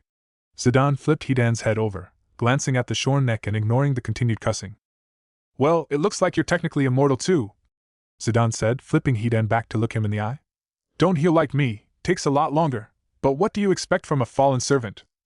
Hidan snarled, vibrating violently in Zidane's hands. "I'll get my body back someday, and when I do..." Zidane chucked and tossed Hidan lightly into the air as he began to walk down the street. "This is true," he said. "Heathen though you may be, I will at least respect your tenacity. And I dislike the idea of leaving an enemy around to come back later." He looked around and then smiled cheerfully when he spotted a smithy. He walked in, slapping Hidan's head on the anvil before rummaging around the shop. Eventually he came back, placing a large crucible on the floor and dumping several piles of metal scrap into it. Hidan looked down at the thick metal bucket and grunted. "Little early to give yourself medals, ain't it?" Zidane laughed, made several hand signs, and began to breathe fire into the piled metal. He held that pose for nearly a minute, the flames growing hotter and hotter, until he ran out of breath and gasped. But he smiled as he looked down at the bubbling cauldron. "I don't want any trophy," said Zidane cheerfully, hoisting Hidan's head high. "Except for maybe your head mounted on my wall, forever encased in unyielding metal. I hope I can still hear you scream in there. Hope my children can too, and their children as well." Hidan's eyes rolled, looking down at the metal below, and his vicious grin faltered. "Any last words, heathen, before you begin your eternal punishment?" "Don't lose your head," said Hidan, his grin returning in full. Zidane didn't have time to ask what Hidan meant. With a quiet swish, Nagase's blade passed through skin, muscle, and bone, all without slowing in the slightest. The Ishinin did not waste time with words. He stepped forward, and before Zidane's head began to drop, the blade whipped out again, blunt edge first, and slapped the falling head into the cauldron. Nagase winced as the sizzling sound and greasy smell of burning flesh and hair filled the smithy. He then reached down and picked up Hidan's head by the hair. "Hey, Heathen-san, wanna slap my noggin back on my body for me?" Nagase glared at the head. Please?" asked Hidan, grinning from ear to ear. "Come on, man, I'm dripping all over here." Nagase managed to hold his glare a few seconds more before his own grin came out. "You should stay here." Kenkuro's eyes snapped open, and he groaned in pain. He could barely remember what had been happening. Skinning a limb with improvised surgery was, as it turned out, very distracting, and every memory he had of the time afterwards had been warped and colored by the ever-burning agony hidden in his tied-off sleeve. But he remembered fighting, battering his way through the undead shinobi, jumping through windows and doorways, fighting to make space for every breath. And he remembered struggling onto the roof of a building, watching the birds begin their dive, and then there was a buzzing noise, and the roof gave way beneath him, and he fell into darkness. He sat up, grunting at the pain, and looked around. He was sitting in the midst of rubble. Very small bits of wood, and tiny white shards, and bits of gray and blue and black cloth, all spread out in an almost uniform carpet covering a clearing in the middle of the town. He got to his knees, only for an arm to push him back down, and he looked up to see the gate guard, Sato, leaning over him. "Stay here, it's safer if I don't have to account for your location." Kankuro opened his mouth, but shut it when a wooden wall at the edge of the clearing blew apart. After a moment, several dead shinobi stumbled through the hole, followed by Somit, whose wrinkled face was locked into a grin. "So, here lies the fabled puppet master of Sunagakure, reduced to impotence. No puppets, no good weapons, why, not even a hand to spare." Sato stood and crossed his arms. "Stranger, you have attacked this town and its people, all under the watchful eye of Ishigekure. There is only one penalty for such an affront." Somit gave a theatrical yawn and pretended to examine his fingernails. More of his undead horde pushed through the surrounding walls, until there was no more than 30 feet between the wall of flesh and the two shinobi in the middle. From somewhere beyond his undead minions, Somit laughed. "I care not for your words. They mean nothing to this horde." Sato sighed and uncrossed his arms, raising them to either side, fingers outstretched. "Horde or no horde, you will not leave this place alive." Somit cackled. "You have a horde. But I am the swarm." He clenched his hands, and the earth began to buzz and shift. Kankuro glanced down at the detritus on the ground below him, and saw a single sliver of metal, smaller than his thumbnail, shudder and shake its way free of the surrounding material. He reached out and picked it up, to find that one end was sharp, while the other was splayed out like the feathers of an arrow. All around them, little silver flashes rose from the earth, slowly forming a dense circle around the two shinobi, flying around them so quickly that the dagger Somit tossed at them was deflected into the ground. Then Sato opened his right hand, and the whirling storm of steel expanded outwards. The tiny blades did not cut and slash, they shredded, whipping through the air fast enough to be reduced to a blur. Undead simply disintegrated under the onslaught, reduced to flesh, bone, and cloth tatters that fell to the ground and formed an ever-expanding carpet of remains. Sato took a step forward, and the blades extended outward again, the outermost edge reaching the wooden walls of the surrounding buildings. Those, too, gave no meaningful resistance, and bits of wood were mixed in with bits of cloth and bone. Kankuro found himself watching with awe. Puppet masters trained hard until their puppets could be nearly indistinguishable to civilians and most shinobi. They focused on precision and control. Chiyoba-sama was famous throughout the shinobi world for controlling 10 puppets at once, flawlessly. But Sato's technique was not about precision, it was about power. His control undoubtedly suffered, and Kankuro doubted the man could deliberately hit a moving shinobi with them, if there weren't so many. Get enough blades in the air, and eventually there was nowhere left to dodge. Still, there was one obvious flaw. Kankuro pulled himself up and stepped next to Sato to ask, "What'll keep that scum from simply running away?" Sato glanced over at Kankuro, and to the buzzing sound of houses and bodies being shredded to mere splinters, the man smiled for the first time. He raised his left hand and opened his fingers. "The second ring behind him," he said, as the buzzing sounds of destruction doubled in intensity. A taller building some distance away began to lean, and then toppled with a horrendous crash. "And before you ask, I have plenty of these things buried in the ground. If he goes down, I'll know. But the outer ring is thinner, and lower to the ground." Deliberately, finished Kankuro. The Ishinin nodded, and Kankuro couldn't help himself. He whistled, and Sato's smile turned into a smirk. Then his eyes flicked to the sky, and Kankuro grinned. A minute later, a lone figure leaped into the air, neatly vaulting the cloud of silver, only for the cloud to rise in response, the entire ring becoming visible briefly. Somet screamed once, briefly, before he reached the wall. His body began to disintegrate, and when it began to fall, the flashing silver ring followed him all the way to the ground. Naruto glared at the streaming form of Sekit. Conventional fighting had ended within a moment of their first clash, when the ripping wind of Naruto's chakra blade shredded and scattered Sekit's body. The cultist tried to maneuver and attack from different angles, but with two such blades, the boy was essentially untouchable. Sekit refused to back down. He no longer reformed after each clash, but simply kept his body flowing in a long loop, pushing against the wind and forcing his foe to spend vast amounts of chakra to keep him away. And yet the boy did not waver or grow tired. If anything, he looked bored. Sekit pulled back, just out of reach, and reformed into his human body, allowing the illusion of skin and clothes to return. You can't win this, boy. You'll run out of chakra eventually. Naruto stretched his arms, stiff as they were from constantly being held out. I could say the same of you, Splashy. I can't imagine it's easy, being goopy like that. Sekit smirked, then started to laugh. Little boy, that is my true form now. It takes more effort to stand here and pretend to be a mere human than it does to return to blood. His laughter stopped, and Sekit glared. Still, this has long grown dull. I'll make you a trade, little boy. I'll leave you and your girl alone, and you'll leave me alone. Naruto snorted. I get the feeling even if I said yes, you'd just come back in a year or so, ranting about how you would finally prove yourself unstoppable, yada yada. He gave one final stretch and held the blades out again. If it's all the same to you, I'd rather we keep going till we're done. Sekit started to turn away, then froze when the boy chuckled. Is that it? The legendary killer is going to run away from a kid? Are you afraid? The boy's mocking laughter turned him back fully to glare at the little blonde shit. I don't need to win, said the boy. All I need to do is keep you busy until someone shows up who can kill you for me. After all, teamwork is a vital part of being a Shino. The boy stopped and paled, taking a step back. Sekit tried to turn, but the blade was already in his back, and he screamed as the searing, freezing, impossible pain flowed into him. He had been cut into 1,000 pieces, boiled, frozen, and not once had he felt such pain. He reached out but found that his hands could not grasp the blade, wilting even as they touched it. His last thought, as his body started to fall apart, was that it was unfair. Naruto watched as the cultist slowly melted until he was nothing more than a red stain that was slowly turning black on the street. Then he looked up at his savior, walking towards him, his blade already clean. Poison is effective against anything made of living tissue. Worth remembering, if you ever become a sentient mass of blood. Naruto winced as he watched the man swallow his sword.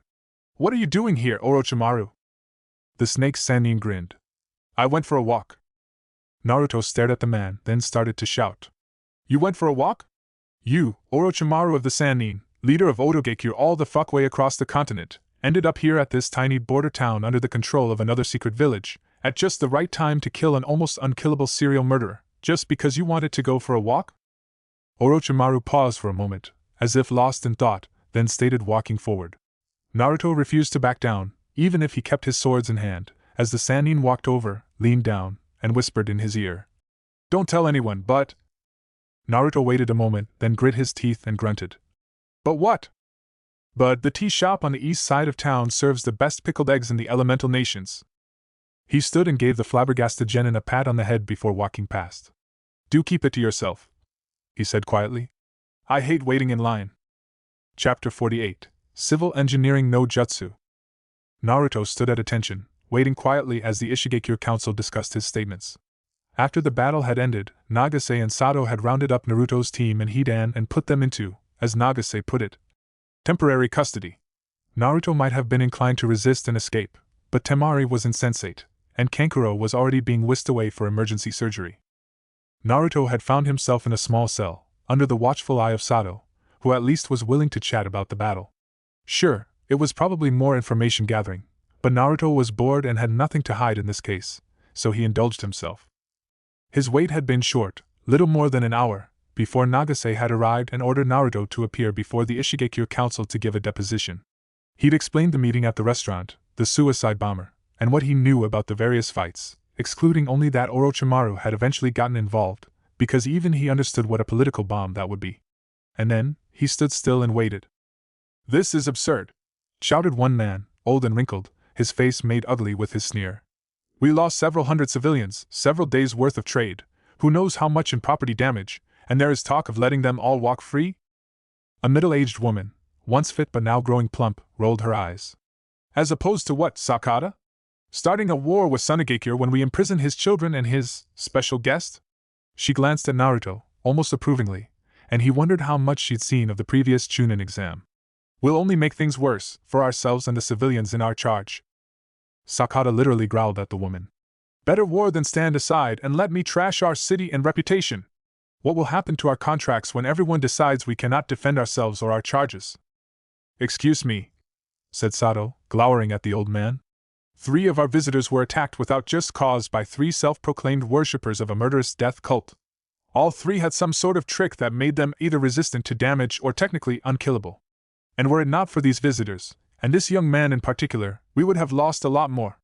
He was very helpful in the evacuation efforts, and killed one of the attackers on his own.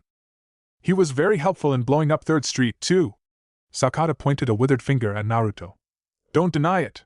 The entire block was smashed to bits. We don't even know how you did it."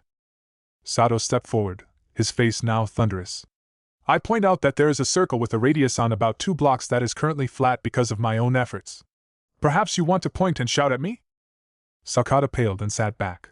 He had been strong in his youth, and still had some skill in the shinobi arts, but news like Sato got around, and he liked his body non-perforated. Still, he could not help but say, "Your damages are covered by your service to the village. How will he pay his tab?" The council began arguing again, but Naruto paid them no attention, his mind spinning. "They are wrong, but they are also right. Even if I was defending me and mine, I did wreck a lot of the buildings over there." He had little money. Even with Konohagakure's Genin-pay scale, he would have been hard-pressed to replace a single house, never mind several blocks of them. And working in Sunagakure, he had even less, just like everyone. He thought back to the empty storefront in Suna, and Kankuro's explanation. Naruto stepped forward. "What if I could open a new trade route?" The room went silent. After a few seconds, the middle-aged woman leaned forward. "You propose making up the value by finding a new market?" Naruto nodded, then paused. "Or rather, reopening an old one." Sakata rolled his eyes. "You're suggesting Suna. The biggest problem with trade to Suna is the difficulties in travel, right? What if I could solve those problems?" Sakata opened his mouth, only to stop when the woman raised her hand to stop him. She leaned back and stared at Naruto, who refused to look away or fidget. "What resources would be required?" she asked.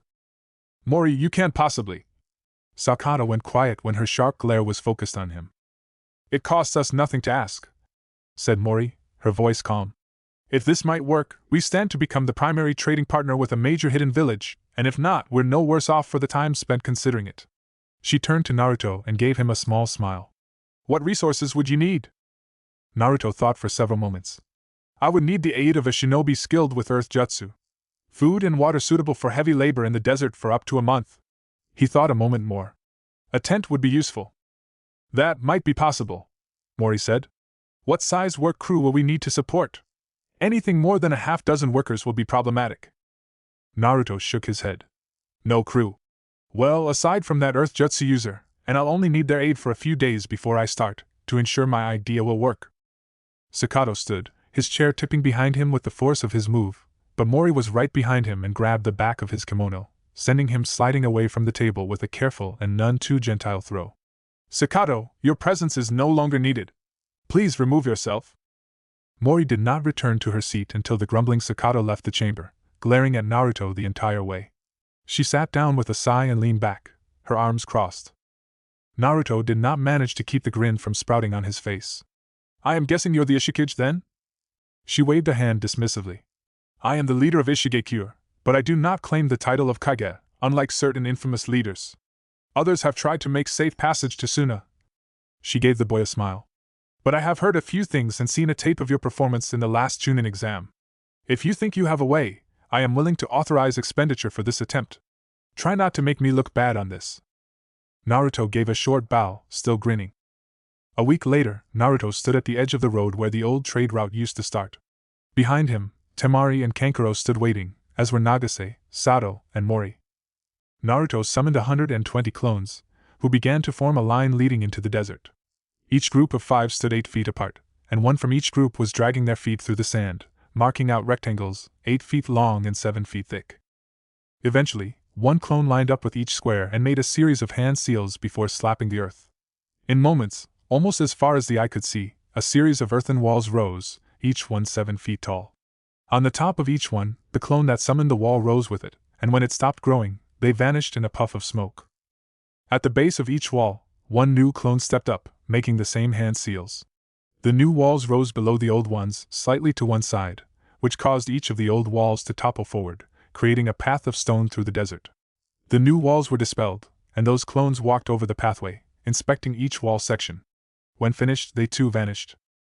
The third clone from each group moved in next, positioning themselves where each piece of the path met, and in short order, each piece of the path was 7 feet in the air, supported by thick pillars of stone while leaving a great deal of space underneath. Only the very first pathing stone was touching the ground, forming a ramp. The final clones looked over the work done, and a few of them vanished, causing Naruto to send out a new crew to replace that particular wall or pathway slab.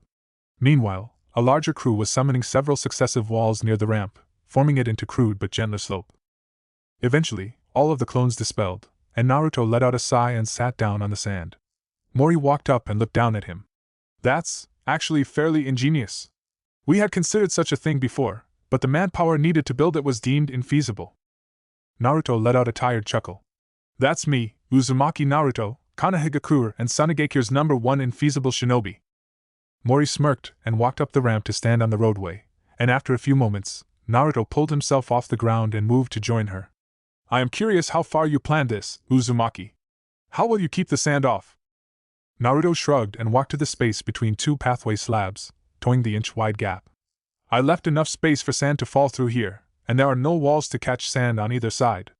There will still need to be the occasional maintenance team, someone with the earthen wall technique for repairs and someone with a wide area wind release to remove any accumulated sand, but that's cheaper than rebuilding it or using shinobi runners for trade." Mori nodded to herself. "Hypothetical situation, a child falls off the road. What then?" Naruto grinned. "Same solution as where everyone is going to stop for the night, or if 2 caravans need to pass one another. About every mile there will be a raised section 3 times as wide as the main road, with a small stone pillar for guards to watch from and a thin ramp to allow access from ground level for civilians if needed. Even a civilian can travel a mile in the desert, and the roadway is its own landmark to prevent people from getting lost." "And Suna's secrecy?" "What secrecy?" Naruto scoffed. "Suna used to have trade.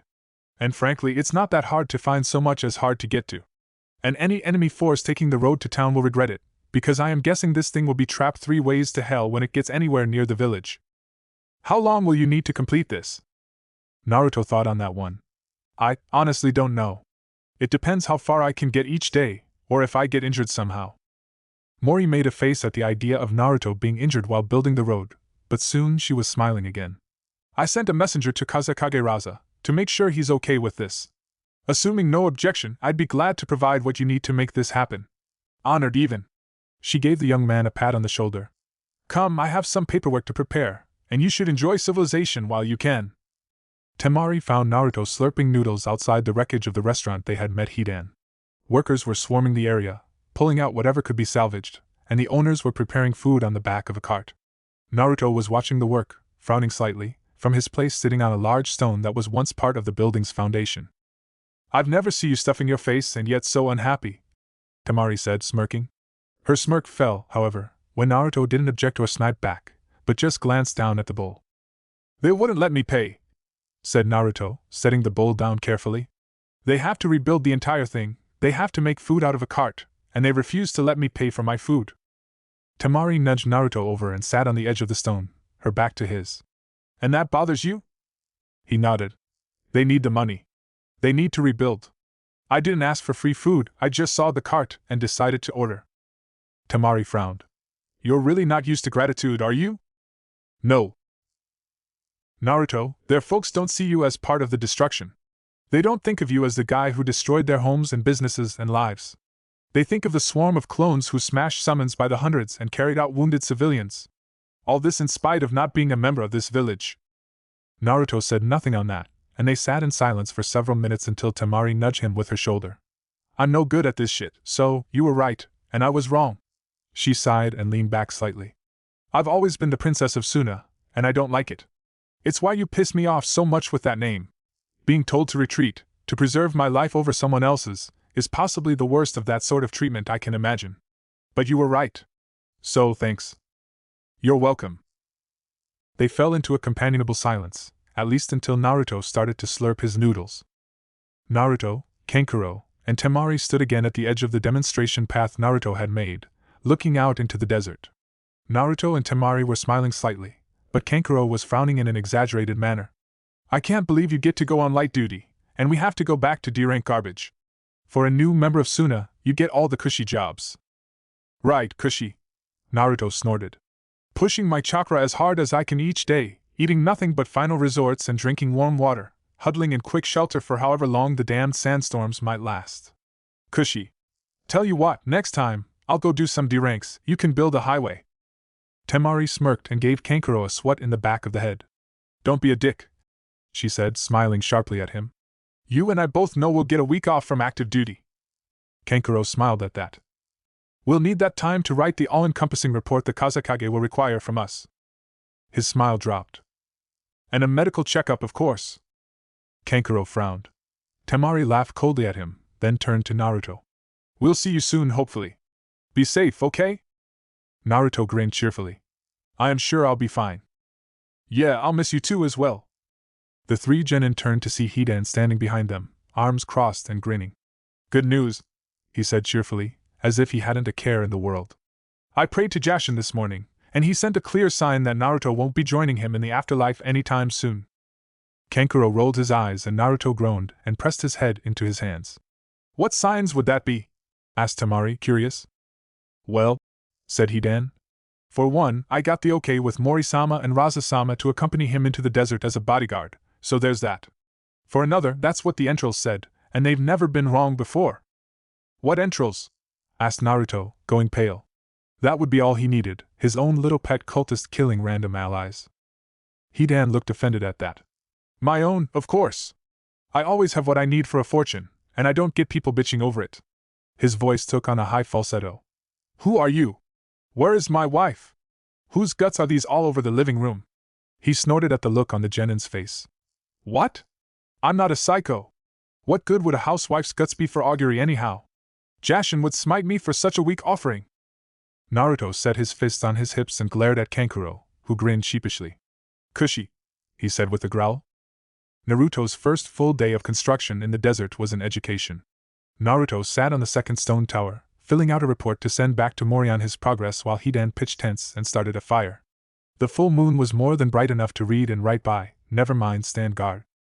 6:30 a.m., awoke to find scorpion in foot of bedroll. Brown with black markings. Sting painful but non-fatal. Repeated stings more painful, still non-fatal. Suspect species nests in rock cracks and genin bedrolls, as Hidan had no such issues, although guessing by suspicious crunching later in day, he may have found them delightful instead of disturbing. 8 a.m., flamethrower hit landscape. Lack of flaming cactus implies visible flames were genjutsu, or possibly mirage. Heat still very, very real. Increase initial projection of water usage by 25% and adjust accordingly. Discovered that FRs from Ishigekure are, if anything, worse than what Konohagakure issues. First task on return to village, publicly disclose recipe. Nobody deserves these things. 9 a.m., stone is deep below sand in some places. Independent platform needed for platform for roadway. Concerns that a platform needed for independent platform ECT unfounded so far. 12:15 p.m., flames confirmed to be genjutsu, because no mirage can possibly replicate that light blue coloration. Desert confirmed as sentient, and has shinobi training. Break taken to appease Desert Sama by resting in shade of roadway. 2:30 p.m., turns out, rattlesnakes enjoy shade. For now, they are gathered in groups of 8 to 10 below each slab. Turn clones back to make secondary slabs below the primary ones. Hopefully they will like hiding under the secondary slabs more, leaving the landing safe if someone goes over. Side note, rattlesnake venom very painful, even when it doesn't kill you. 4:45 p.m., out of spare chakra. Total distance created from full capacity is 5 miles without becoming incapable of combat in case of emergencies. Further updates tomorrow. 7:30 p.m. Desert-sama has a frost bloodline. Suspect they are of Yuki descent. Should forward this information to Haku, maybe when fingers are less numb. Naruto signed the scroll and summoned one final clone, who took the scroll with a smirk and started running back down the road. True, Mori probably didn't need that level of personal detail in his missive, but she looked like she could use a laugh and wasn't likely to find it amongst her council. 5 miles per day. Sunagekure was approximately 2,000 miles from Ishigekure, which meant almost a year and a quarter. Naruto flinched away from the thought. A year of earth jutsu, hot sun, cold nights, and final resorts. He could almost feel it, the future passing of time. He would see nobody but his self-assigned bodyguard and whoever brought him supplies for a year, unless he decided to take a break and take even longer to finish the project. He could lie. Claim it was impossible, that the sand was too loose, the sandstorms too harsh. He could go back to Suna. Hell, he volunteered, nobody was forcing him to do this. He suspected Mori would write it off as a good attempt and let him be. But all he could think of was the empty shops in Suna. How many people looked at the work ahead and turned away? What mattered more, making an allied village stronger, or the comfort of a bed instead of a cot and slightly better rations? And who could do the sheer amount of work needed to pull this off aside from him? Naruto looked out into the desert, cold and empty in the moonlight, and made a choice between his determination and the overwhelming, almost impossible challenge that faced him. At least the desert is big and empty, so I can practice the big jutsu without damaging anything. He jumped down from his perch and glanced at the impromptu camp. Hidan was squatting next to the fire, with a pot of water simmering. Naruto inhaled and began to salivate. What is that smell, and what the hell did you find here in the desert that can actually smell good? Hidan looked up and shrugged. It's Ishi field rations. Did you really never read the fucking instructions? Instructions? Hidan tossed the empty foil package at Naruto, who looked at it with confusion. The exterior was blank, just like all shinobi rations. Then he pulled open the hole Hidan had torn into it, and glanced inside, to see a very small set of instructions printed on the inside. You're kidding me. Naruto tore the package wide open and glared at the instructions in the firelight. Boil 0.5 L of potable water in a 1 L or larger container. In the end, Naruto found it took language like Hidan's to express himself. You're fucking kidding me. This shit's instant soup? I ate a brick of fucking instant soup for breakfast? And you didn't bother telling me? Hidan rolled his eyes. How should I know what you fucking heathens do? You're the idiot who never looked for instructions. Shit.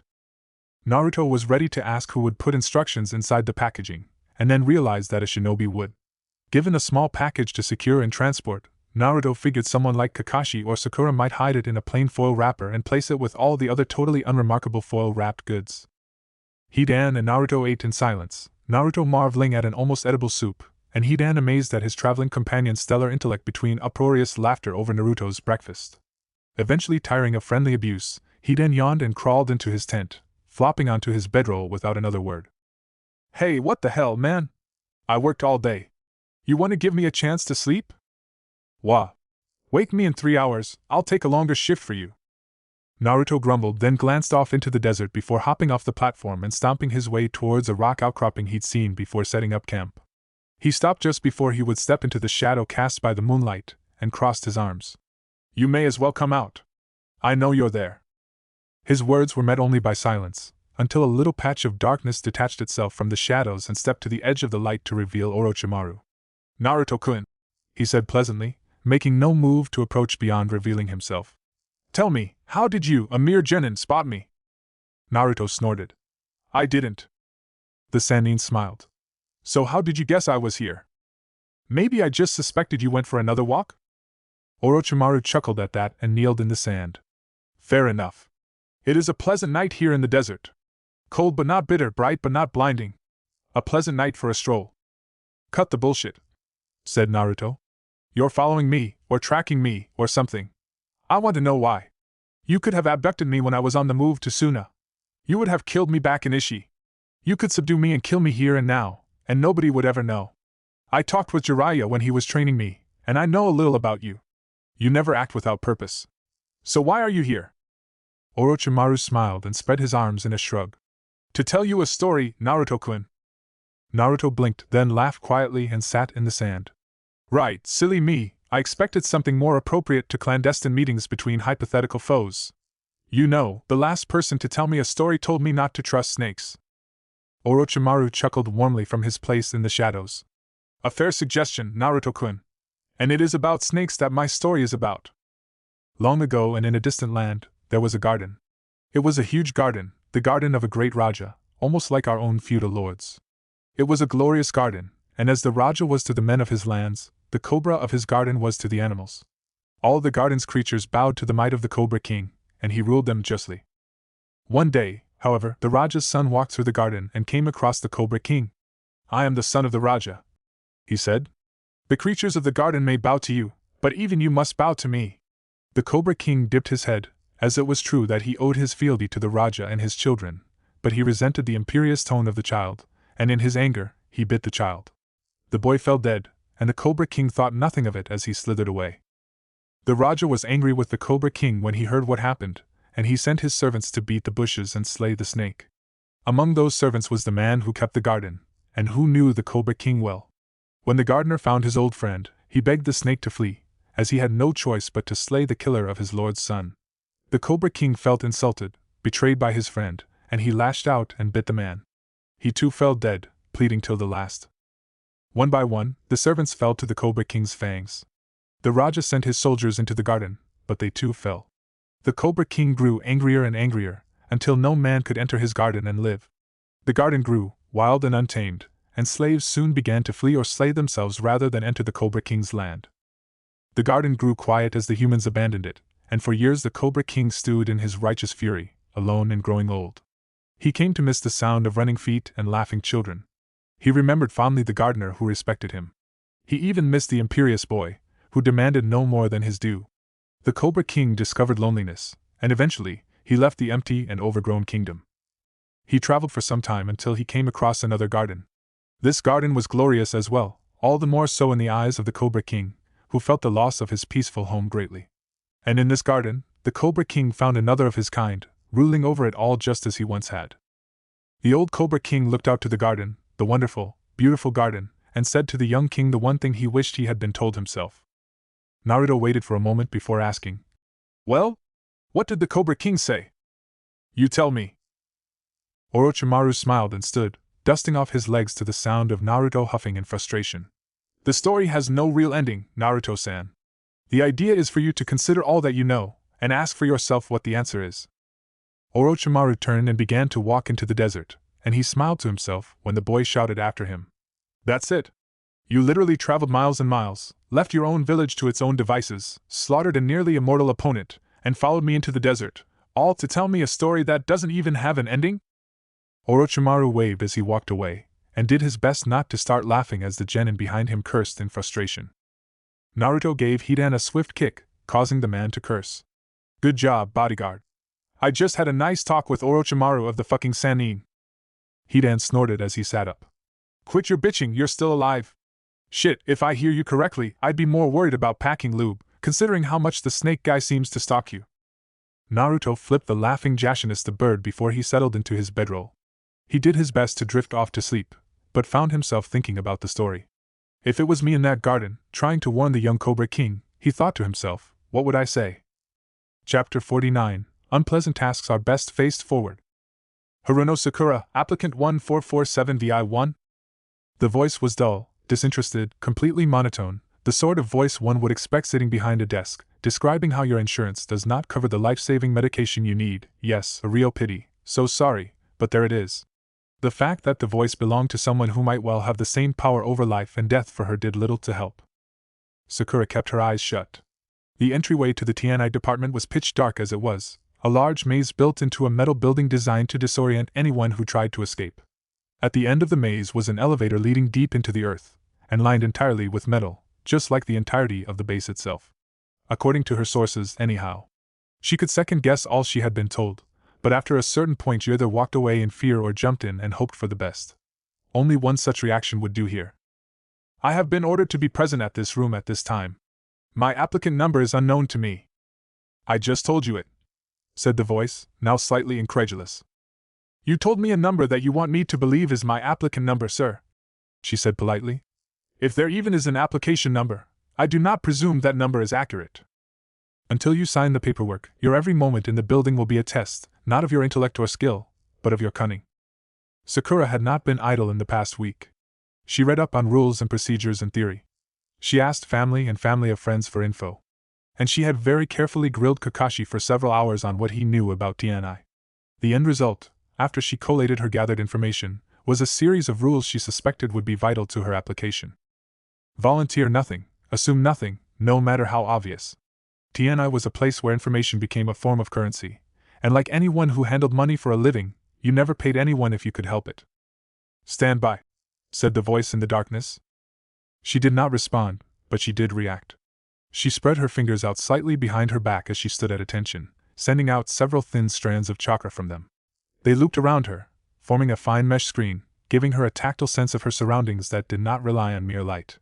With those strands, she could navigate and fight in total darkness. Even dodge high-speed missiles fired at random from that damned machine Anna had, she thought, and she resisted the urge to smirk to herself. The cat whiskers jutsu was a pain to train, literally most of the time, but it was immensely useful when you couldn't see. She spread her strands of chakra slightly, trading off fine detail for range, and was not surprised to find that a secret panel had been opened in a wall, and a shinobi was slowly sneaking towards her. Wherever possible, identify their goals and turn them against them. She followed the shinobi with her chakra, the tactile image becoming more and more defined the closer they got. The male was approaching, arm raised and kunai in hand, his other hand holding some sort of cloth pad that Sakura suspected was drugged somehow. It took very little in the way of consideration to recognize their intention. The moment he got within range, Sakura spun, leg extended, and delivered a kick to the crotch that sent the shinobi into the wall he had emerged from with a loud thud. He tumbled to the ground and started to stand. Try that again, and I promise I'll make you cry. The man lifted his knife and took a step towards her. I imagine you don't believe me, and maybe you'd be right. Another step. But you can bet I will try, as hard as I can. The next step was much shorter. And if you cost me this job, I'll be sure to schedule a follow-up with you to improve my technique before I apply again. This time, the man stopped walking completely. By schedule, I mean I will have some quiet discussions with a few people I know, do a little wandering during the day while you are about your duties, and one night, when you finally stop feeling paranoid about this little discussion. She trailed off, letting the silence stretch off into the darkness. The man shuffled slightly, maybe from unease, maybe waiting for further orders, but eventually he grunted quietly. Yeah, and? Sakura smiled in the dark. Even if he couldn't see her face, he was a TNI shinobi, he could probably hear it in her voice. Well, she said sweetly, would I really be applying here if I was going to tell you my plans? Keep it up and find out, sweetie, or else back the fuck off. Ichi, stand down, said the dull voice. A door opened in front of Sakura, shedding light into the dark room, and revealing the imposing appearance of Marino Ibiki, head of the torture and interrogation unit. Framed by the light, his face and eyes were hidden from Sakura's views. Applicant Haruno, we have been watching. Your interest in TNI has hardly been subtle. Sakura stood at attention. Sir, background checks are almost certainly part of the application process. Hiding my interest would be at best pointless and at worst grandstanding. She couldn't be sure, but she thought she heard a small smile in Ibiki's voice. And you are aware that there is no second chances here at TNI? One test, pass or fail. Pass and you're in. Fail and you're out. Sakura nodded, and Ibiki stepped back. Very well, he said, waving a hand forward. Come with me, please. Ibiki led her to a small guard station down a short and well-lit hall. A simple desk, chair, and door, the station could be a civilian thing were it not for the hard-eyed shinobi at the desk and the man leading her in. Ibiki made a couple hand signs, and the guard nodded before Ibiki opened the metal door to reveal a metal and concrete stairwell. Passwords are nonverbal, he said as they marched down the stairs. Can't simply overhear. We aren't currently holding any particularly dangerous or sensitive guests, but when we do, we tend to use verbal passwords as a cover. He walked down a short corridor at the bottom of the stairs that was lined with windows, revealing small padded rooms. Each window also had a heavy door with a lock, as well as several bolts made of different materials. This is Holding Station Alpha, Applicant Haruno. HSA is used to hold potential risks but not presumably deadly subjects. Visiting shinobi who cause trouble at a local bar, supposed civilians acting strangely, and other low-key threats are brought here for sorting. There is usually someone on duty here when we have visitors, but otherwise we don't bother keeping it staffed. They reached the end of the hall, and Ibiki again made hand signs to a guard on duty before turning left. They passed several doors as they traveled down into the earth, each one unmarked and identical to the last. Eventually, Ibiki opened a door almost at random and revealed a nondescript hallway. He walked down the hallway and opened one of the many doors to reveal a small room with a single table and 2 chairs.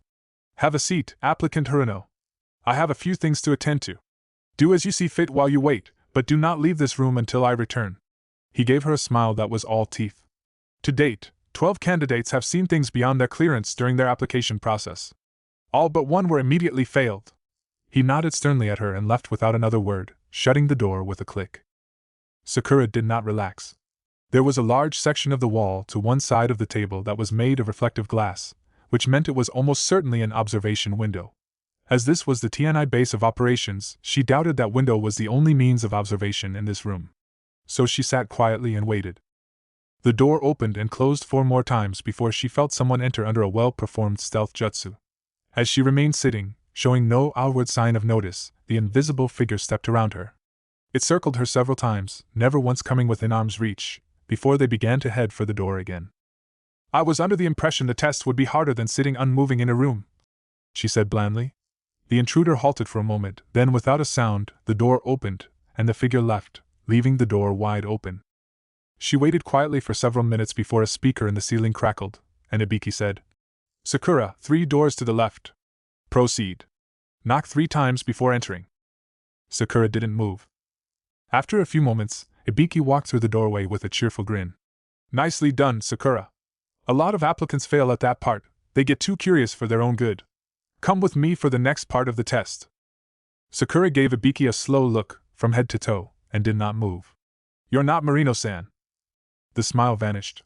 I realize you're a smart one, kid, but I don't appreciate the horseshit. Come along. Sakura crossed her arms and leaned back, ticking fingers as she spoke. First, Marino Ibiki has been careful to always call me applicant Haruno, presumably for professionalism, but possibly also for the sake of this test.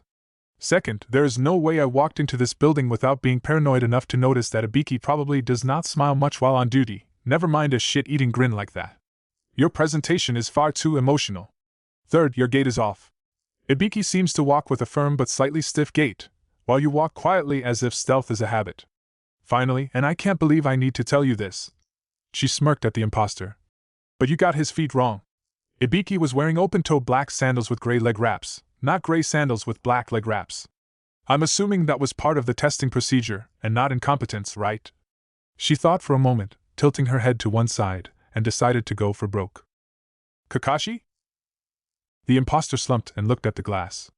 I told you the footwear thing was unnecessary, he said, even as he dispelled the henge to reveal her sensei. It's still procedure, said Ibiki over the intercom. There was a click as the intercom turned off, and after a moment, Ibiki walked in. Very well, applicant Haruno. You are correct, so far this has been a test of intelligence gathering. Had you left the room, you would have been failed. Now, however, you must face the second half of the test. I assume Kakashi informed you to the nature of the test? Sakura nodded and tried not to show any signs of discomfort. The first part of the test was for her intellect. The second was for the strength of her soul in the face of doing what she must to be a member of TNI. Torture and interrogation. Ibiki nodded in return, possibly to acknowledge her reaction or lack thereof. The second half of the test is much harder. We will be bringing you to an interrogation chamber. There you will be required to get a passcode from a prisoner I have been working on. The only rule is, the subject cannot die, or be rendered unable to communicate their knowledge. Understood? Sakura stood at attention. Understood, sir. Sakura entered the interrogation room and sat in the lightweight wooden chair. Across from her, bound to a heavy metal chair, was a female shinobi. Her time in TNI had not been kind to her. Her face was heavily bruised, making her almost unrecognizable. Much of her hair was missing, either shaved as a demoralizing tactic, or, more likely, removed root and all as part of her stay. Her hands were bound in front of her, wrists crossed, and Sakura could plainly see the foreign objects currently under the prisoner's nails.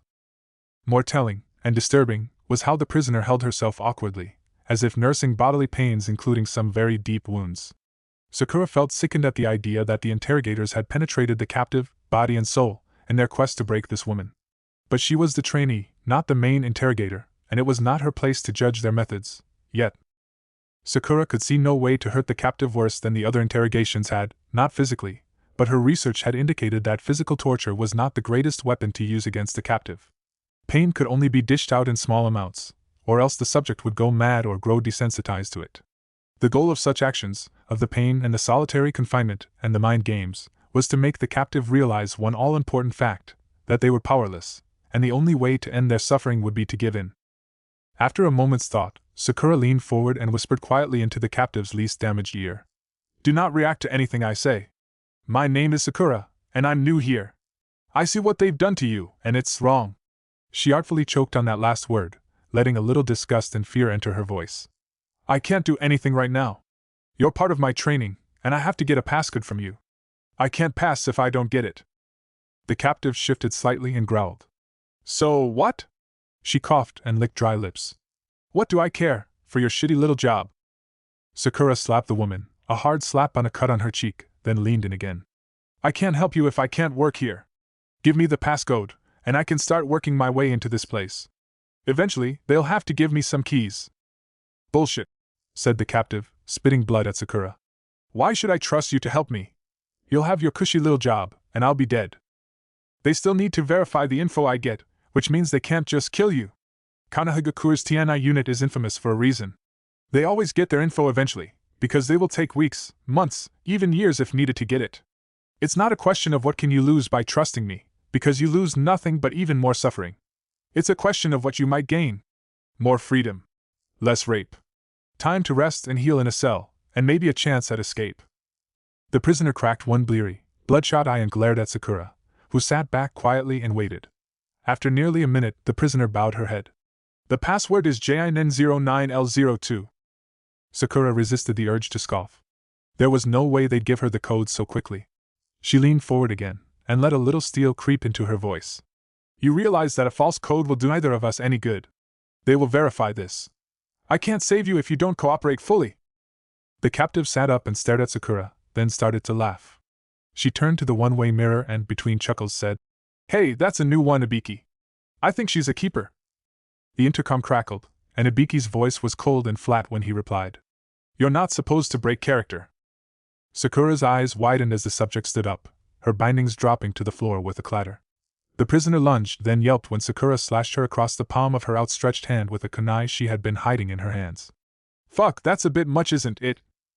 Ibiki entered at about the same time that subject dropped senseless to the floor, and he immediately stomped over to have a look. Midarashi Enko is a highly placed member of TNI who was selected to play the role of the prisoner. She is not a threat. What did you do to her?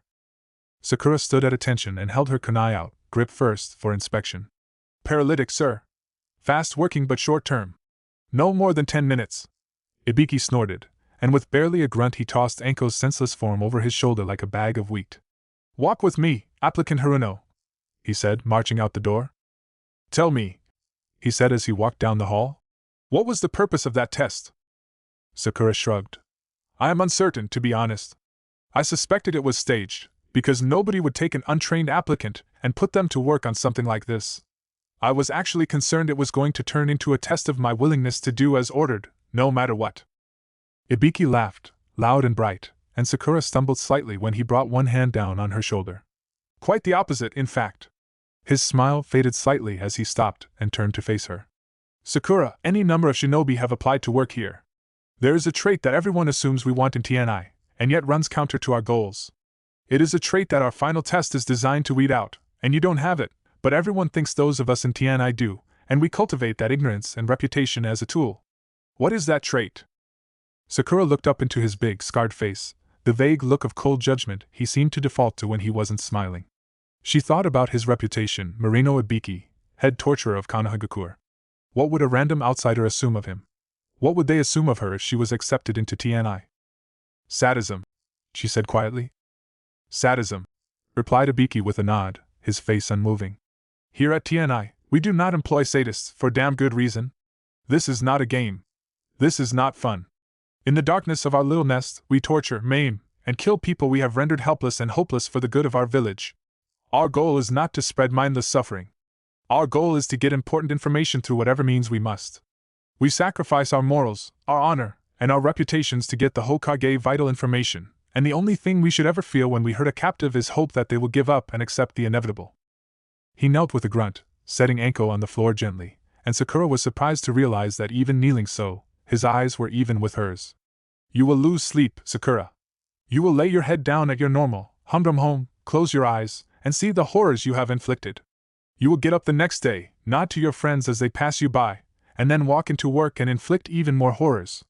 You will act callous and cold, supportive and understanding, whatever you must to break your subject.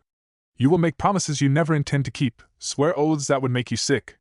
You will suffer. Think carefully, Sakura. Are you certain you want to pay this price? That you can pay this price? Sakura took a deep, shuddering breath, and for all her effort, a single tear managed to escape her eyes and run down her face, but she felt no doubt. She could do it. So she nodded and sealed her fate. Ibiki smiled and drew her into a hug. Welcome to the family, he said. Sakura found that Ibiki spoke the truth. T&I was very much like a family. Ibiki himself was certainly a fatherly figure. He was involved in actual interrogations from time to time, but for the most part, his job was to watch over the other interrogators. It was Ibiki who ensured that no interrogator went too far, and it was Ibiki who made sure the interrogators didn't break themselves. He was also the picture of cold authority when he became involved in an interrogation, a father passing judgment on his child and finding them unworthy. His cold, dull expression, often brought in after hours or days of interrogation by others, was often enough to crack whatever facade the subject was trying to use to resist. If Ibiki was a father figure, Enko was certainly an elder sister. Bratty, crude, cruel, these were all traits she presented to her subjects. Admittedly, a lot of those traits were true to her own nature, as she gleefully admitted more than once. But where they were well-intentioned and humorous for her friends and allies, for her subjects, she acted as if their mind and body remained whole only on her whim and patience. Sakura learned how to physically torture subjects, and they were always subjects, never people and never victims, but those lessons were mostly learned from a book and theoretical in nature. Inflicting pain could be helpful, but generally in itself was not enough to break hardened shinobi. That was not to say she did not witness, and participate in, some physical torture. It was part of the job, and she had to face it sooner rather than later when the need was more dire. But as much as it disgusted her, as unpleasant and heart-wrenching as it was, Sakura learned her duty in such cases and learned it well. She instead learned how to break people's minds. Pain, yes, but there were other means to do so. Isolation. Fear. Discomfort. Loneliness. Shame. Helplessness. Hopelessness. Even understanding, even friendship, all could be tools that a good interrogator could use to unlock a subject's mind and heart. She slotted almost naturally into the younger sister's slot. Where Ibiki would be cold, distant, and judgmental, and Enko would be cruel and mercurial, Sakura was the good little girl. She would often be charged with taking care of the needs of her subjects. Provide food and water. Care for wounds from Enko's more physical efforts. She provided comfort, even friendship, and she provided it without regard for the subject's temperament. And after each session, she went to her desk and filled out her report, including any little hints the subject may have dropped to indicate the next step to take in the path to their destruction. When Anbu delivered the kunai cutter, a shinobi who had been caught killing a civilian family in a gruesome manner and suspected for a string of disappearances, he not reacted in the least to Enko's torture or Ibiki's judgment, but one murmur of understanding from Sakura had gotten him talking. He explained his desire to be respected, his need to kill any who disrespected him, his sad story of his family being dishonored in his youth. She accepted it all without judgment, and he just kept talking, about the clever ways he hid the bodies, how carefully and skillfully he disassembled his victims, and how useful he would have been for T&I if they hadn't failed his application. Sakura gave him a pleasant meal, eased his pains, and agreed with the injustice of his treatment.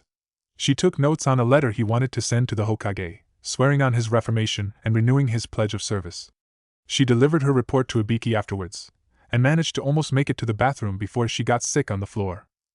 Enko visited her in the bathroom after a few minutes to give her some water, pat her on the back, and explain gently that he'd been so talkative in his confession that there had been no need for a formal trial, and on order of the Hokage he was already dead. Ibiki had given her a hug and told her she'd done a good job. And Sakura went home that night and cried into her pillow while Kiri purred in her ear comfortingly.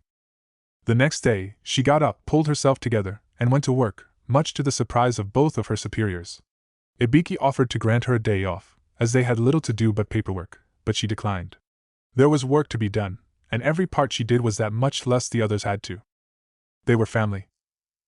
And of course, you could always go find Tora. Sasuke fought to keep his face blank. Konohamaru had paled immensely when the Hokage mentioned the constantly troublesome cat, and even Ebisu flinched slightly, which was impressive. Sasuke had grown used to seeing the various genin teams each day, and Ebisu had always struck him as a serious and stoic shinobi. The knowledge that even someone like Ebisu would flinch when faced with another Torah mission was somehow comforting, a sort of unifying rite of passage for all Konohagakure shinobi. It was also, unarguably, hilarious. Sasuke was almost certain that Iruka was fighting back a laugh, and he was completely certain that Hiruzen was using the tip of his pipe to hide the uptick on the side of his mouth.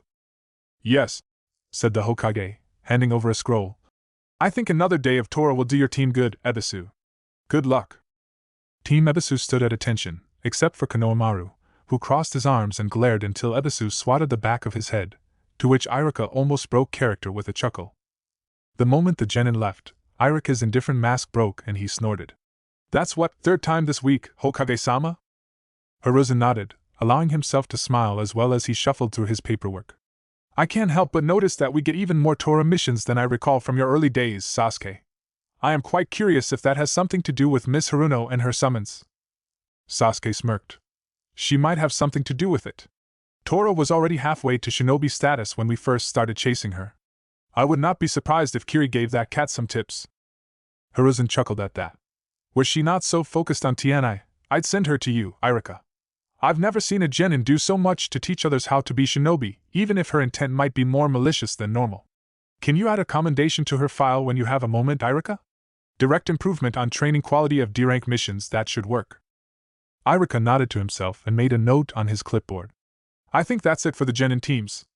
I got a message from Mato Guy and Saratobi Asuma that their genin were doing a group training exercise and would not be taking D-ranks today." Hiruzen grunted and started closing books. "Right, thank you, Iruka. On to the economy reports for me, and the academy for you. Sasuke, would be so kind to make some tea?" Sasuke snapped to attention and bowed before going to the bookshelf near the door. Sasuke had no objection to the menial labor. He was still learning the structure of the Hokage's day, and while he was regularly invited to look over unclassified documents and discuss them, he was not yet doing anything more important than tea for the Hokage, and he knew it. He had just started heating the water when the door behind him opened as Iruka left, then slammed fully open as someone strode in. The room lost the warm, almost comforting aura that the Hokage so readily brought to it, and without even turning, Sasuke knew who their visitor was. "Hokage-sama," said Danzo, his voice grave. "I have received a report from Suna. Uzumaki Naruto was attacked while on a mission." Sasuke did not turn, did not allow himself to react in any manner. Never mind that Danzo considered any emotion to be a weakness in a shinobi, never mind he could do nothing to help Naruto from here. He refused to react because he would be damned if he gave Danzo the satisfaction of giving the last loyal Uchiha a load of shit over his bonds. By the sound of it, Hiruzen had the same inclination. The Hokage did little but sigh and set his pipe down on his desk with a click. "Report. The Kazekage sent Uzumaki out with his temporary teammates on a trade mission to Ishigekure. There he was attacked by cultists. Uzumaki is currently being held by Ishigekure." Hiruzen nodded. "Thank you for letting me know, Danzo." Danzo stood still for a moment, but when Hiruzen turned back to his paperwork, his voice became cold. "An upstart village holds our greatest weapon hostage, and you dither over paperwork?" Hiruzen glared at Danzo, but it was Sasuke who spoke, his voice dripping with sarcasm as he walked the tea set to the Hokage's desk. "I suppose what we should be doing is calling up the reserves and planning the route we'll take to Shimura-sama?" He did not look at the older man, but proceeded to set out the cups. "There is no way such a report could be misinterpreted as anything but a declaration of war, I am sure. After all, private messengers outside the chain of command are unarguably reliable, all the more so when they answer only to a warhawk." Danzo turned, his single eye ablaze with carefully controlled fury. "I see the will of fools lives on fully in you, Uchiha. What would your parents think of your weakness?" There was a sharp crack as the teacup in Sasuke's hand shattered, but Sasuke did not look away from his task, proceeding to place an additional cup on the desk. "We'll never know, will we, Danzo?" He stood, stepped to the side, and bowed. "Join us for tea?" Danzo glanced down at the desk and the 3 teacups. He refused to show any emotion, but he admitted to himself that it was impressive how Sasuke managed to perfectly pour a tiny amount of tea into the remaining bowl of the shattered cup. "I must decline. While the Hokage works on the economy and I work on emergency plans for when we inevitably come to blows over the imprisonment of our weapon, perhaps you can continue to practice your tea service." He turned without another word and made his way out. When the door shut, Sasuke scowled. "I apologize, Hokage-sama. That was rude of me." Hiruzen chuckled. "This is so, Sasuke, and while we both know why you think poorly of him, he is still loyal to the village if nothing else, and worthy of a little respect. That said, I will admit that is possibly the fastest he has even been deflected from his aggressive policy arguments. Sasuke turned and looked Sarutobi Hiruzen, god of shinobi, straight in the eyes. Someday, hopefully a long time from today, the hat will be passed. He will no longer be the teammate of the Hokage, but just another retired shinobi, with no special privilege beyond whatever the new Hokage might grant. A new Hokage that will not be inclined to go to war on a whim, but might be very inclined to turn a blind eye to the actions of their peers. Especially once he reads a few old reports on famous events of the village. You know how this story ends, Hokage-sama. Hiruzen sighed, slipping off his hat and running a hand over his wrinkled brow. I won't lie, I hope he passes before me. It pains me to think of my friend. He trailed off, before he sighed and pulled the hat back into place. I know how this story ends, he said, his eyes hardening. And I won't pretend he didn't earn it. But that is then, and this is now. Let's have that tea and have a look at those reports. Hyuga stood perfectly still in the darkness even as he allowed his Byakugan to pass around the walls of the little room he was in. He'd considered ignoring the missive he'd received. He had more than enough trouble dealing with the fallout of Haishi's foolish decree without tying his cause to a falling star. But something about the way the note was written made him curious, and so here he was, waiting for. Hyuga, said a voice from directly behind him. Ashi spun arms out, then stopped when he saw who had creeped up on him. His heart hammered in his chest. Impossible! The Byakugan cannot be blocked. After a moment, he dropped his arms and stood at ease, and while he thought he saw his host smirk at him, that moment passed in a blink of the eye, and the man stood there with the same dull, disinterested gaze he always had. What do you want from me, Shimura-san? Danzo took another step forward and nodded in response to the respect given. I want nothing from you, Ashi, other than to help you correct a grievous decision made recently by your clan leader. The loss of the Byakugan would be a fatal blow to the village. Ashi almost trembled as anger overcame him. I assure you, he said coldly, I am doing all that I can to stop this foolishness. Already I work to gather the other elders of the clan. Already I prepare the needed evidence to dash. Danzo waved one hand sharply, and Ashi fell silent. We both know that there is no evidence to gather. No rules to bring up. Your clan is built around a single all-powerful decision-maker, and no amount of words can simply make them change their mind. Danzo stepped forward and pressed a small object into Ashi's hand before stepping back. Are you truly doing everything in your power to resolve this problem? Ashi looked down at the kunai now in his hand and blanched. Danzo-sama, never mind the legality and legitimacy issues, I hold only 20% of our clan to my view, and many of them older. Any rebellion would fail before it began. The all-seeing eye is a great boon to us, but it is also a great obstacle to surmount. Danzo nodded, as if he heard nothing unusual, and then the man smiled, and Ashi was both chilled and enthralled as he reached up to the bandages wrapped around his head. And would you say the same if I provided you a means to strike unseen, Hyuga? Oh, make theater presents. The Tale of Sal and the Curry of Life. Hello? Sal looked over from his cooktop to see a young man dressed in green with a bowl cut waving at him cheerfully. He sighed and stepped to the counter, leaning heavily on it. What do you want? The man seemed slightly confused, as if things were not going according to script, but the moment passed, and he recovered. Yosh! He shouted, making Sal wince at the volume. I am in need of a quick meal, as I am quite busy today with my duties. Might I have some curry with which to spice up my life?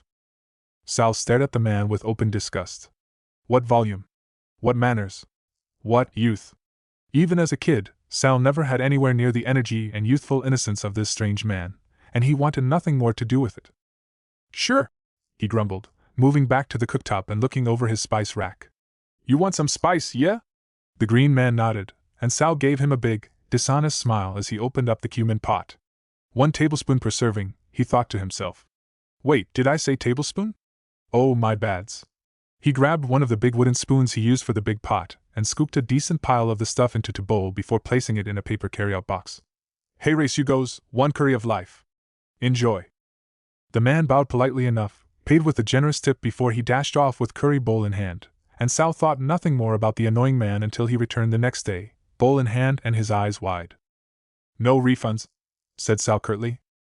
If anything, the man's eyes sparkled even more than before. Far from it, he shouted, holding the bowl aloft. Truly, that was the curry of life. The spice. The heat. The flavor. I came instead to beg, to plead that you honor me by preparing another bowl for me. Sal stared, flabbergasted, at the big, open, honest, goofy grin. He looked down at the bowl and saw it was only half empty. Then his eyes darted over the cooking bowl, previously abandoned, and still containing the disgusting glop he'd given the man the day before. "Sure," he said, retrieving it from where it sat by the sink. "Yeah, sure thing. Let's me just get a fresh batch going." A second scoop of cumin. A handful of cayenne pepper. All in the same single serving, packaged in a fresh new bowl and box, and handed off to a grateful man with thick eyebrows and a habit of paying. Holy shit, he just paid me enough to replace my stove. Sal spent the night and morning sweating bullets. Not only did he essentially poison a golden goose, but with that kind of money, he must be important with a capital. Death penalty. Only on the man's glowing arrival that afternoon did Sal relax. "Truly, you are the master of the spice of life. Yesterday I could only eat a third of that glorious life-giving curry. Truly, Kakashi, you must try this most embracing curry." Sal shrugged and added another dose of cumin to the ever-simmering pot. If this guy can take it, well. "Lee! Come and meet Sal, the creator of the greatest gift, the curry of life." "Yes, Guy-sensei!" shouted Lee, missing the moment Sal dropped in a ghost pepper. He had long since reached the point where mere curry ingredients were insufficient. If this goofball didn't keep me in business. Kakashi looked at the Anbu assembled for his mission, but one was missing. "Gator, report in." "Gator?" Cat held up her hand. "Sir, he's not clear for duty anymore." "What?" "I've seen him stab enemies to death with 2 broken arms and a hole the size of an apple in his gut. What the hell could possibly dash?" "Sir, he got the assignment to taste test Mato Guy's lunch last week, and dash." Kakashi hissed between his teeth. Ma, say no more. Poor Gator. He was 3 days from retirement, you know." Sal stared at the tiny woman that his one remaining customer had brought to his food stand. Guy always paid well, which was good, because the smell of the eternally rendering, increasingly gut-searing curry now permeated the stand, driving all but the most resolute of souls to cross the street in passing. He didn't bother saying anything. Surely she knew better. "The same, please," she said quietly.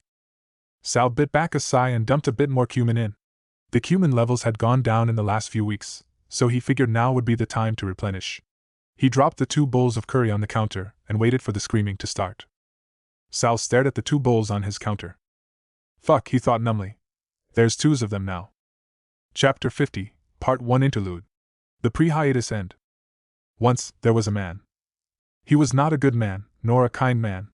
He was not an evil man, or a cruel man. Just a man. War came to the man's home, and he fought in that war to defend that home.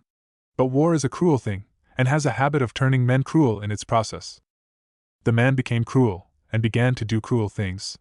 He justified it, he lied about it, he pretended it was for the good of his home. But he had become cruel, and it showed. He killed innocents in the name of protection. Fled his mentor, who rightly despised him for killing those innocents. He sought to kill his friends, and only by small chance did he fail. Indeed, all he did was fail. He gathered an army, intending to crush those who opposed him, and failed. He tried to capture a being of incredible power to steal that power for himself and failed. He tried to raise someone so like himself he considered the boy his son, and failed. His life awash in failure, the man asked himself. If I knew now what I knew then, would I have done better? Many men across history have asked that question, but this man found a way to try it and see. He took all he had learned and gifted it to the man he once was, to make the world a better place. In time, the man gained the knowledge he had been seeking, and with it he thought he had found true wisdom. He gathered his allies and crushed his mentor, slew his friends, and took for himself what they once ruled. He brought peace to the land, not with wisdom or kindness, but with hate and the edge of a blade. Nations fell to his power, and he reveled in it. Then, one day, as he sat in court listening to his deputies and generals and governors tell him what a wondrous world he had built, and how much peace was in the land, he heard laughter. A prisoner that he had chained to the wall of his seat of power, for remember, he was a cruel man, looked up from his chains and for the first time in months, he reacted to the world around him, by mocking the man who held the world in his hands. Oh, how the man hated his prisoner. Over and over he had defeated the prisoner in battle, and yet the prisoner continued to defy him, continued to fight. The prisoner would never give up, and the man hated him with all of his shriveled soul for it. What a glorious world you have built, said the prisoner. Look at what you have sown for your efforts. A large chair in a big room and lackeys to do whatever your whim may be. Endless days of boredom and ennui, forever sitting on your big chair and waiting desperately for something, anything, to shake your world and give you cause to leave that chair behind you. I am sure you are filled with nothing but joy, here in your big, empty, pointless room. The man dismissed his deputies and generals and even his personal guards and stood before the prisoner. What would you know of it? He demanded. The land is at peace for the first time in generations. None dare raise their hand against me, and none dare break my law. I suffer to keep that peace in place. For my sacrifices, I have made the world a better place. The prisoner just smiled. Until when? He asked quietly, his voice soft even as he spoke to the man who hated him, who chained him, who tortured him. Some day, for all your efforts to deny it, you will die. When that day comes, what will remain of your efforts? Your men will fall upon themselves like the feral wolves you have raised them to be. The world will fall into chaos and murder and death once more, but it will be far worse, because there will be no good to hold back the tides of evil. Already your people strain and suffer and starve under your hand. When you pass, what will they say about you when it comes time to teach their children about the world as it once was? At what price does victory become defeat? The man was furious, all the more so because a tiny part of him whispered in agreement with the prisoner. He refused to believe it, but the matter weighed on his mind and heart, and one day he decided to leave his seat of power and vanish, to see what he had created and see how it stood the test of upheaval. His kingdom collapsed into anarchy within weeks. 1,000 years of culture and learning and knowledge were destroyed in little more than a year, swept away by a wave of barbarism unmatched in the annals of history. Filled with dread, he returned to his old throne room, now long abandoned, and confronted the prisoner, still clinging to life where he had been chained. How do I fix this? He demanded of the prisoner. How can I make this world a better place, when even complete control cannot stave off the inevitable?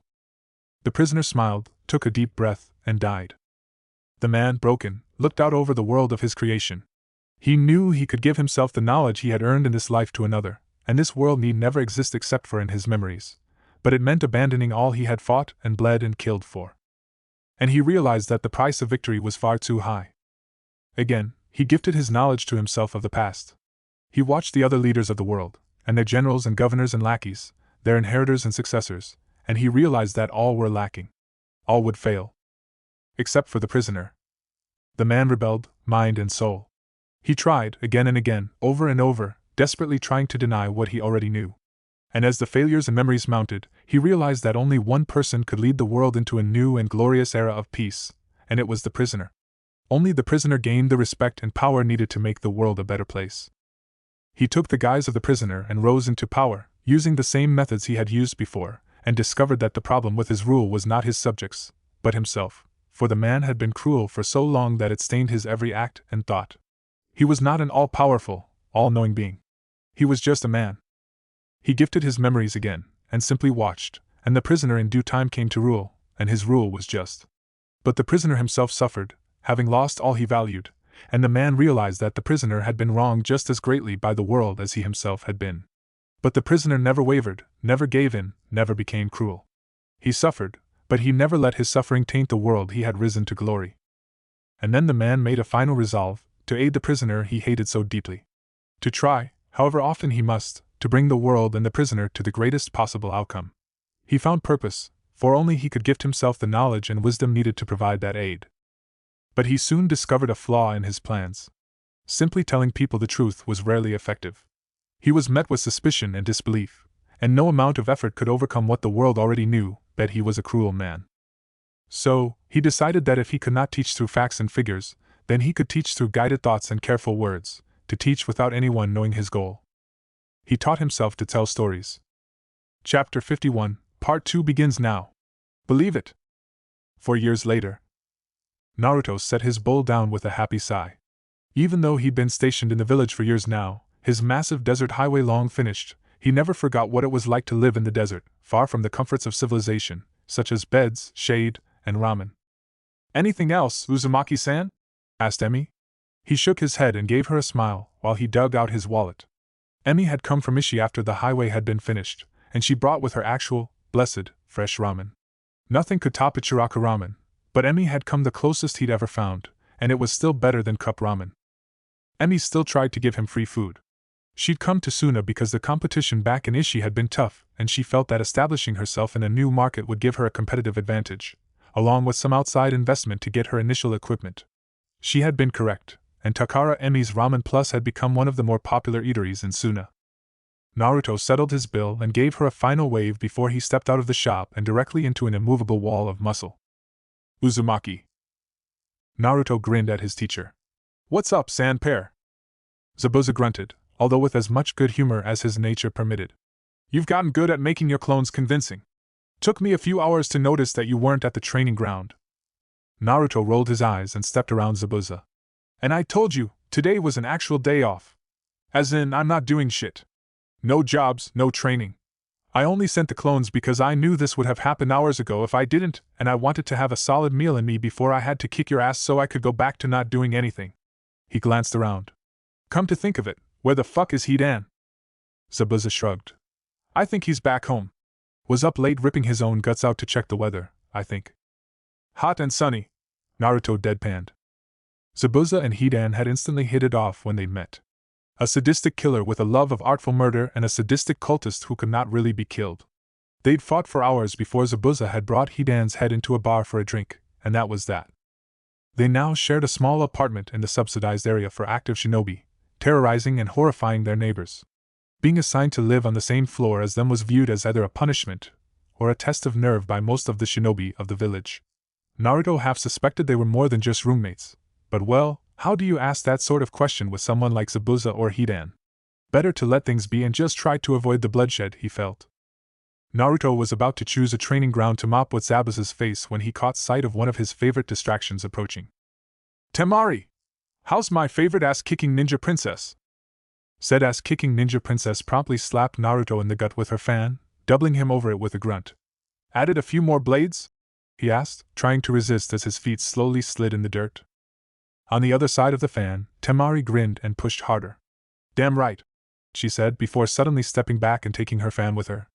Naruto stumbled slightly and would have stayed upright, but Zabuza casually stuck a foot out and he and Temari both laughed as Naruto accepted the inevitable and tumbled to the ground. You guys are dicks, he said, looking up at them. Temari leaned against her fan and smirked down at him. Considering how much shit you like to talk, we gotta get what laughs we can. Sure the hell can't laugh at your jokes. We could laugh at that pitiful display of a strength test, said Zabuza, a shit-eating grin clearly visible under his face wrap. Naruto crossed his arms and grunted. I can get why Slashy McSlash here is fucking with me. He's an asshole. Naruto ignored the shorthand wave Zabuza gave him to acknowledge the point. What I don't get is why you're here. I just finished the Sand Street Sewer expansion and wanted to celebrate by not playing with shit pipes for a day and maybe even get a bath. And why the hell is there a Sand Street? It's not like there's a Leaf Avenue back in Konoha. 1,000 miles away, a Kanahigaku's civil surveyor sneezed, accidentally crossing Leaf Avenue off his current map and ruining hours of work. Temari shrugged and hefted her fan onto her shoulder. Well, if you don't want to see the letter from Konoha that the Kazekage just got. Raza's eyebrows rose as he looked at the team before him. To the left, his daughter, now on the cusp of adulthood. Temari had always been somewhat cold, a fiery temper held back by her dedication to an outer image of clinical control. She had been, when growing up, a mirror of his own serious and admittedly dour nature. Now, she was trying valiantly not to laugh in front of her father while on duty, something her old self would have been furious about. She had learned to smile more, and as much as it bothered him as a father to hear it, she was apparently starting to turn heads among her peers, both professionally and otherwise. She was no less dedicated or efficient than she was before, but she seemed more content. To the right, and not even bothering to conceal his quiet laugh, his son Kankuro had changed outwardly, in part out of necessity, and in part from his odd sense of pageantry. A barely audible clicking could be heard under his left sleeve, a reminder of the prosthetic he now wore after the necromancer he encountered in Ishigekure infected him with a wasting disease that ultimately required the full amputation of his left hand. His son had built his new hand on his own, spending almost a year tinkering and adjusting until it moved smoothly, almost impossible to discern from a real hand when he wore gloves. Relearning to control his puppets at the same level of proficiency despite losing that hard had taken even longer. And yet, despite his loss and struggle, he remained the same as ever. Cheerful, friendly, and suitably dangerous in combat. And there, between the two, the source of their laughter, Uzumaki Naruto, the back of his uniform still covered in dirt from where he had been laying in it. He'd run over so fast that he hadn't even dusted himself off after a tumble. Uzumaki Naruto, the god of builders. His efforts had pushed Raza's plans for revitalizing his village ahead by decades, between the Pansuna Highway, the irrigation expansion project, the new reservoir system to capture the rare desert rains, the new sewer works. Naruto had created infrastructure that Sunagekyo would never have had the resources or manpower to do in Raza's lifetime without him. But just as importantly, he brought some of the spirit back into Suna. He worked tirelessly. He never asked for extra consideration, despite remaining a genin and making only genin pay. The people of Suna knew him on sight, and his smile brought out the best of those around him, aside from the occasional holdout like Chio, those who could not bear the thought of a leaf working for the sand. Raza was going to miss the young man. Even if he could not bring himself to be a figure of good cheer, being serious by nature even without the burden of leadership, he understood just how much goodwill and hope Naruto had given Suna. Raza pulled out a scroll and opened it up. I have received a missive from the Hokage stating that my son has asked to return home, and appears to be much less temperamental. Gaara's okay? Asked Temari and Kankuro, both in tones of surprise and relief. Raza nodded. According to the Hokage, Gaara has gained a degree of control sufficient to be an active duty shinobi again, and Gaara has asked specifically to return to us. I'm going home, whispered Naruto. Raza gave the boy a preemptive glare. You have 5 days before you three are scheduled to leave. I realize you may be in the mood to run there immediately, but until we hand you off, you're still functionally a Suna shinobi, and you will conduct yourself as one. Yes, sir, said Naruto, standing at attention. Naruto would never quite be as serious as Raza preferred in his shinobi, but to the boy's credit, he tried to look the part when on duty. Raza nodded and turned to his children. Once you arrive, you'll be tasked with a mission with Gaara, both to rebuild your team cohesion and to examine the changes and determine if the original issues were resolved. Raza noticed the small fist bump Naruto and Kankuro shared, but decided that he didn't need to notice officially. He also noticed the shadow that passed across his daughter's face. Kankuro, Uzumaki, you are dismissed. Temari, a moment. The two males bowed and walked out, and Raza clearly heard the slap of their high five outside the doors, but his eyes remained on his daughter's face. After a moment of quiet, he stood and walked over to her, awkwardly resting his hand on her shoulder. Temari, I can't help but notice you are not thrilled at this news. It's nothing, she said, almost reflexively. You're concerned about your brother's return, I assume? Temari started to shrug, then stopped, and some of the blank look of Temari on duty faded into a genuine frown. Not completely. We've seen Uzumaki's personality. If anyone might be able to make Gaara less aggressive, it would be Konohagakure.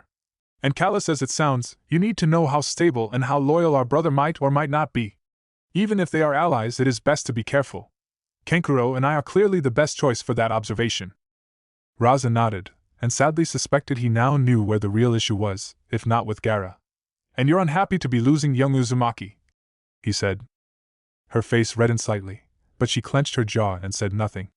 Raza's own discomfort at the discussion pushed him to drop his arm and return to sit at his desk. Unfortunately, friendship with foreign shinobi is often very difficult. One never knows when you might face them on the other side of the battlefield. You would not be the first to face that particular form of suffering. She bowed her head, partially in acknowledgement, and partially to hide any reaction. Raza nodded and sighed. 4 years ago, I would have discouraged any such attachment. The world can be a bitter and miserable place. But if anyone can be said to be an ally, Konoha would be it. They have done nothing to stop Uzumaki from repairing our economy and spirit. They have shifted some work to us, and not just token work but actual, meaningful contracts. Better ties with Konohagaki would almost certainly be an asset in the future. I leave it to you how you wish to approach such things, Temari. Temari bowed and turned to leave, then stopped at the sound of her father's voice. Please, be careful, daughter. She nodded quietly and left. Hoo-hoo! Kankuro winced and leaned away from his blonde companion. Naruto, damn, I get it, you're excited. Chill. Naruto in turn flipped off the puppet user. Fuck that, Kankuro. It's been 4 friggin' years. 4 years of waking up with sand in my mouth, sand in my sandals, sand in my pants. 4 years of fucking scorpions that somehow never found their way into your bedroll. Shady trees. Long showers. Ichiraku ramen. He let out another howl, and Kankuro winced, but he also smiled. So, what are we doing? Well, said Naruto, holding up a hand to tick off each thing. I need to tell Zabuza and Hidan. I need to swing by Emi's and let her know. Need to find Aochi and see how he's doing, set up to be pen pals maybe. Gotta start packing my shit, do my laundry. Shit, gotta do the paperwork too. I'll need you and Temari for that. Wait, what paperwork? Naruto didn't hear the question, having already taken off down the street, a small stream of clones appearing and filtering out into the surrounding alleys and side streets. Kankuro sighed before turning back to wait for his sister, because for all that they got along both as a team and as individuals, even Kankuro found the guy exhausting at times. Kankuro and Temari shared a glance when Naruto opened the door to his apartment with a clone once they caught up to him. The small room was filled with clones. Clones packing and arguing about what to take and what to give away. Clones sweeping and cleaning and washing. One clone appeared to be acting as the controller for several other clones, handing out sealed letters and instructions. The clone who opened the door smirked and led them through the main room and into the bedroom, where a small and crude desk made of stone slabs had been set up. The original Naruto, or what they assumed was the original, was sitting at the desk, looking over a sheaf of papers and wearing a small pair of glasses. The glasses were clearly empty frames, all the more evident when the original wiped an eye through the space one of the lenses should have occupied, and he grinned and flushed slightly when they smirked. "I know, it's stupid," he said, adjusting the fake glasses and in doing so acknowledging them. "Empty, of course, but I find it useful as a sort of focusing trick. I put these on when I need a mindset that is nothing like being a shinobi."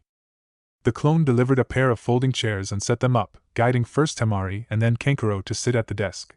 "So," said Temari, looking around the mostly empty room curiously, "what mindset is it you use the glasses for?" Naruto smirked and tapped the papers on his hand on the desk, neatening them up, then started thumbing through them. "Businessman," he said. "Shinobi are all about tricks and traps and cheating any rules others may think exist. Businessmen are all about following the rules to the letter if you don't want to find yourself on the other side of the government." He split the stack in half, setting the papers in front of the two of them. "The top sheet is a synopsis for the rest of the paperwork. I am offering each of you a 5% stake in Orenji Corporation, in exchange for taking on the task of oversight in said corporation." Temari opened her mouth to ask a question only to close it when her brother jumped up from his chair to point at Naruto. "Son of a bitch, I should have known! You own Orenji Co.?" Naruto nodded, smirking at his soon-to-be former teammates. "Why are you surprised he owns a business?" asked Temari, picking up the first sheet of paper without looking at it. "You know he invested in some of the new businesses after the highway went up. We all did." Kankuro didn't say a word in response, but instead pulled the paper from her unresisting grasp and held it up in front of himself, drawing her eyes to it.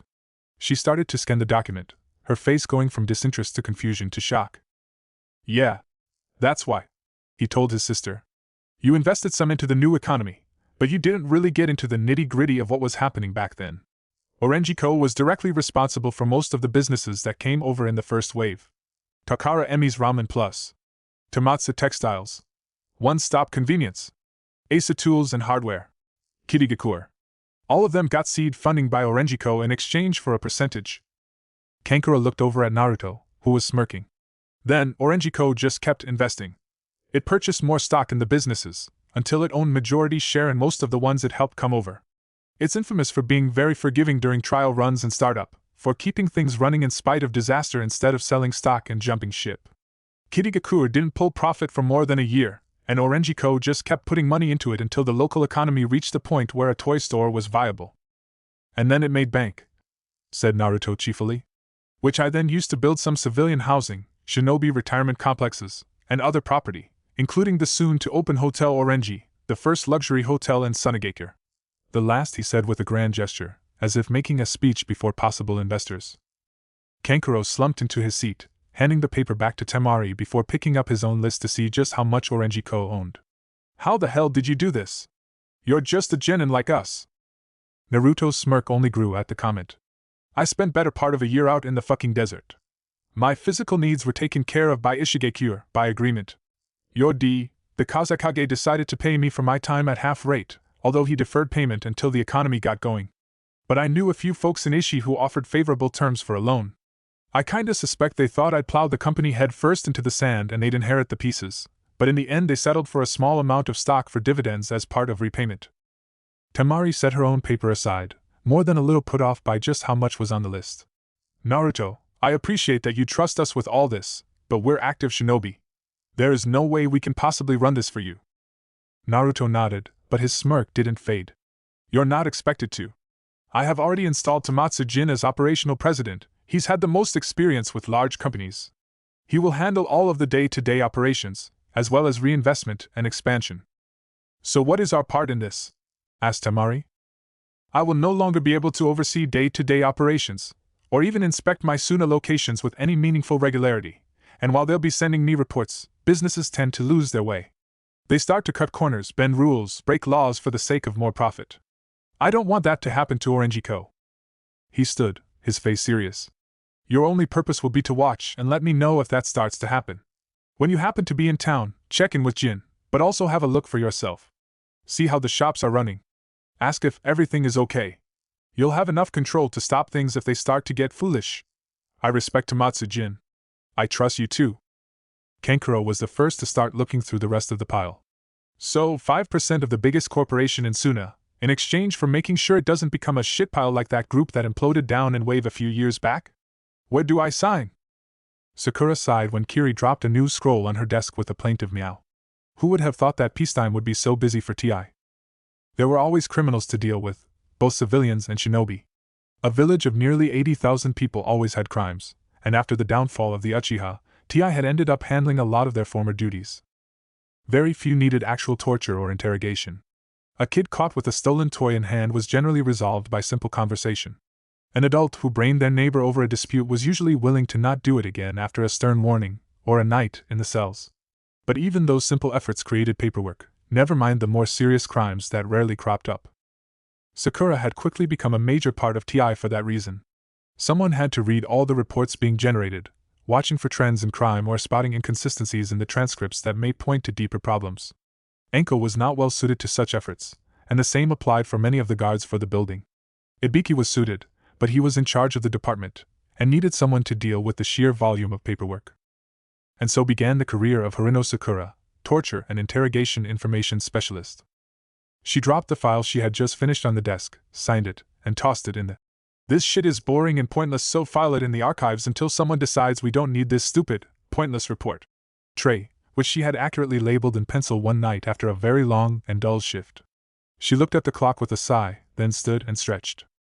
She wandered over to the coat rack and grabbed her own little piece of TI tradition, a long black coat.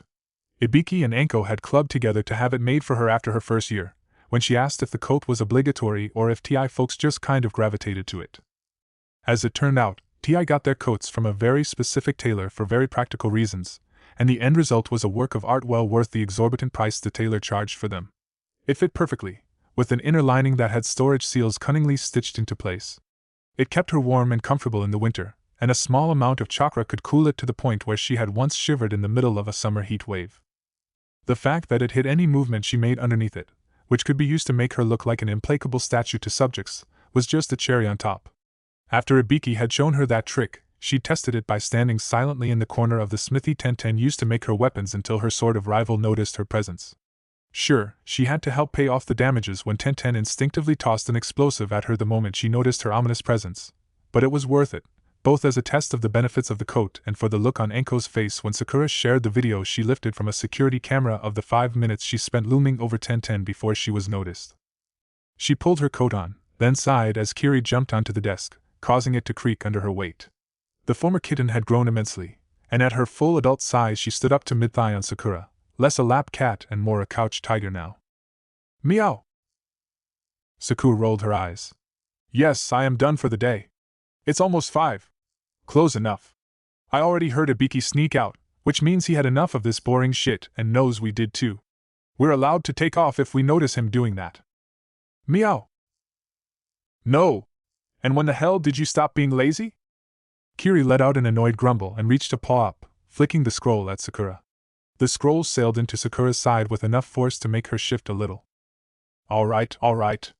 Last scroll. Sakura picked up the scroll and frowned. It was not a report, but a message scroll, one of the cheap and unsecured ones meant to copy intra-village messages from one section to another. Some string was wrapped around this one, holding a small note to the side. Thought you'd like to know. Feel free to spread the word, it's not a secret. K. Sakura's eyes narrowed, and she unwrapped the string to read the scroll. She was out of the building within 30 seconds, Kiri following close behind. She didn't bother with the front door, but instead ran straight to the roof through a one-way and supposedly secret exit. It was only a decoy, filled with all sorts of traps and sensors and made with enough mental reinforcement that breaking through would likely be quite obvious, and part of her purpose for leaving through it was to take note of anyone who cared a little too much about it, but it was also much faster than going through the entire checkout process. She had just left the roof when a flash of blue crashed into her with a roar. She crossed her arms and let her body go loose, using the attack's momentum to throw her at the ground. She spun and landed in a crouch, then stepped to the side as the blue blur hit the ground hard enough to form a small crater. My stylish rival! Today you taste defeat! Sakura rolled her eyes and parried a lunging attack, tossing her foe into the nearest wall, where she fell into a heap. Ino! What did I tell you about smashing holes in the street? Ino pulled herself up and dusted herself off. 4 years of training with Lee had resulted in a petite but strong young woman who was earning a reputation in Konohagakure for being an intelligent, cunning, and impeccably stylish lady who once literally ripped a bandit's arm off and beat him to death with it. Sakura would never admit it, but she was a little jealous of her friend now. Her own schedule was busy enough in tea that she could never reach the same level of physical performance, and Ino still managed to be fashionable despite her adopted habit of wearing tracksuits. Shinobi activewear was apparently a growing trend in the academy because of the blonde fashionista. Yeah, I get it, Scary Cherry. I'll hire a genin team to fix it. But let's be honest, if you had guns like these, you'd enjoy shelling random locations too. She flexed her arms, showing off an incredible degree of definition and causing both Sakura and Kiri to roll their eyes at the display. If I say I am impressed, will you knock it off? I got a message I'd like to spread to our peers. She tossed the scroll at Ino and smirked. Maybe you can get your boyfriend to help out. Ino almost fumbled the scroll, her face going red. Shut up! He's not my boyfriend! Sakura frowned. Wait, really? That ludicrous spandex outfit you picked out didn't work?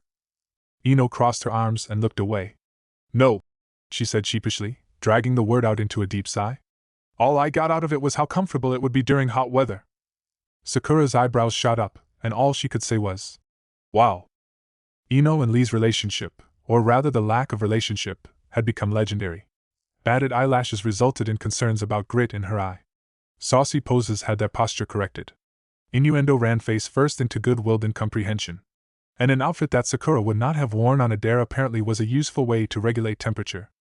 Rock Lee was a wonderful, caring, inspiring, motivated, glorious dork, and his complete lack of reaction to Ino's advances was either disturbingly genuine or diabolically sneaky, and nobody was entirely sure which it was. Seeing the two of them out on the town had quickly become street theater for anyone in the know. Sakura gave Ino a commiserating pat on the shoulder. Joke aside, really, I'd like to get that news out. To be honest, Lee might want to know anyhow. I'd rather just get the word out, so we can organize a better party later. Ino laughed and put Sakura into a friendly headlock, adding a little noogie action while she was at it. Good thinking, forehead. We can plan ahead, get our days off sorted, all of that. She let go suddenly and leapt to the roof above them, leaving Sakura to pat her hair back into place with a smile. Everyone would likely know within the hour. Naruto was coming home. Sasuke had done his best to cultivate patience under the Hokage's tutelage. Poise and grace were important traits of leadership, at least in public, and if the Hokage didn't need to rush or huff in impatience, he should not either. Still, he found himself deliberately holding himself still, instead of the more natural stillness of a calm and controlled leader, while he waited for Hiruzen to finish his cup of tea. Standing next to him, his Kakashi shared a fond look with the Hokage. You know, said Kakashi calmly, you don't really need to be here, Sasuke. It's not like we're planning on meeting a head of state or anything. Just preparing for some relatively low-rank visitors from Suna. And Naruto, said Sasuke. The Hokage smiled at that. We can neither confirm nor deny the imminent return of the village's wayward son, he said blandly, earning a well-practiced but at least subtle eye roll from the youngest man of the group. But it is not like you won't know promptly if, and when he should arrive. You could go practice your techniques. Sasuke frowned. I am at a stage where further practice requires practical experience. Kakashi leaned in, smirking underneath his mask. You could spar with Sakura. I know she's been getting more and more vexed each time her little Yamanaka friend flexes at her. She could use a chance to blow off some steam. Sasuke's eyes narrowed. Never mind the implications, and don't you dare pretend that's not what you did there. His eyes flicked to Kakashi's face as the Jonin winked at him. I have reached the point where sparring becomes impractical. And boring. He huffed and slumped slightly in place. I get that peace is a good thing. I certainly do not want to pick a fight or do anything stupid like anything that asshole Danzo says. I'm just young, Sasuke, said Hiruzen, turning to smile warmly at his protege. The word for it is young. He shuffled slightly in his chair, stretching old and tired limbs to keep them from stiffening through inactivity. To fight and strive is the duty of the young and strong, so that someday they can be old and peaceful. No wise man would begrudge your frustration in the peaceful days we find ourselves in, especially after being raised for war. Sasuke bit back a sarcastic response and let out another huff. I cannot help but think about how those who have lost life or limb or loved ones in battle might feel about my desire to fight as they did out of boredom. Still, you want to return to active duty, Hiruzen said without judgment. It was not a question. Sasuke nodded. On the one hand, the elder said, you are useful here and now. You've become quite adept at the bureaucracy, the political battles, the resource management, and admittedly the tea service. He cracked a smile when Sasuke smirked. The boy had never quite gotten over Danzo's caustic words. Indeed, he had honed his grudge to a razor edge. Hiruzen knew for a fact that every holiday and birthday, Shimura Danzo received a beautiful tea set, always with exactly one broken cup, from a not-so-mysterious gift-giver. The fact that he found those gifts in his home or office likely infuriated the man more than the actual gift. On the other hand, he said, pausing to hear Sasuke's sudden silence as the young man focused to a ludicrous degree on the words of his leader. On the other hand, you have not slacked on your goal to become a powerful shinobi. I was impressed enough even before Kakashi had to take over for me, and I have only heard good things since then. Sasuke winced slightly. Hiruzen was finally reaching the point where age became a true detriment instead of an inconvenience, and a year ago had delegated the physical aspects of training to Sasuke's old sensei, even as he continued to teach the theoretical side. Kakashi nodded along with the Hokage's statement. To be honest, Hokage-sama, a return to active duty would be a good thing for Sasuke. He is not incorrect in his statement that he needs some challenges to continue to grow, and his lack of live combat experience could be a problem in his political future. Hiruzen set down his own cup with a decisive click, and his face went from the benign and fatherly face of a man content in his life and age to the stern mask of the third Hokage. Let us get through this day, he said, his voice strong. We'll see what happens tomorrow. After all, if Naruto happens to return in the near future for some reason, he'll need a team and a chance to readjust to home. Sasuke nodded and started to put away the tea set. Yes, Hokage-sama. Your next appointment is with Iruka-sen about the results of the... Sasuke paused to snort, partially in amusement, and partially in exasperation, then continued. The Sakura Protocol. Hiruzen chuckled and slumped back slightly in his chair, pulling out his pipe and tamping it. You never have explained why you hate that name so much. Because it's treated like a thing of legend. You can almost hear the capitals on it. The Sakura Protocol. It's an excessively dramatic name for what boils down to teaching kids how to think about systems and their limitations instead of blindly accepting them. And you feel that is not needed? Sasuke shook his head. No, I get it, and I agree with it. The name is just so pretentious. He made a disgusted face, which caused the other two men to chuckle. I'll share your concerns about the name with Iruka. I am sure he will rush right out and reprint the school's curriculum to correct this oversight. He lit his pipe as Sasuke grumbled good-naturedly. What's after that?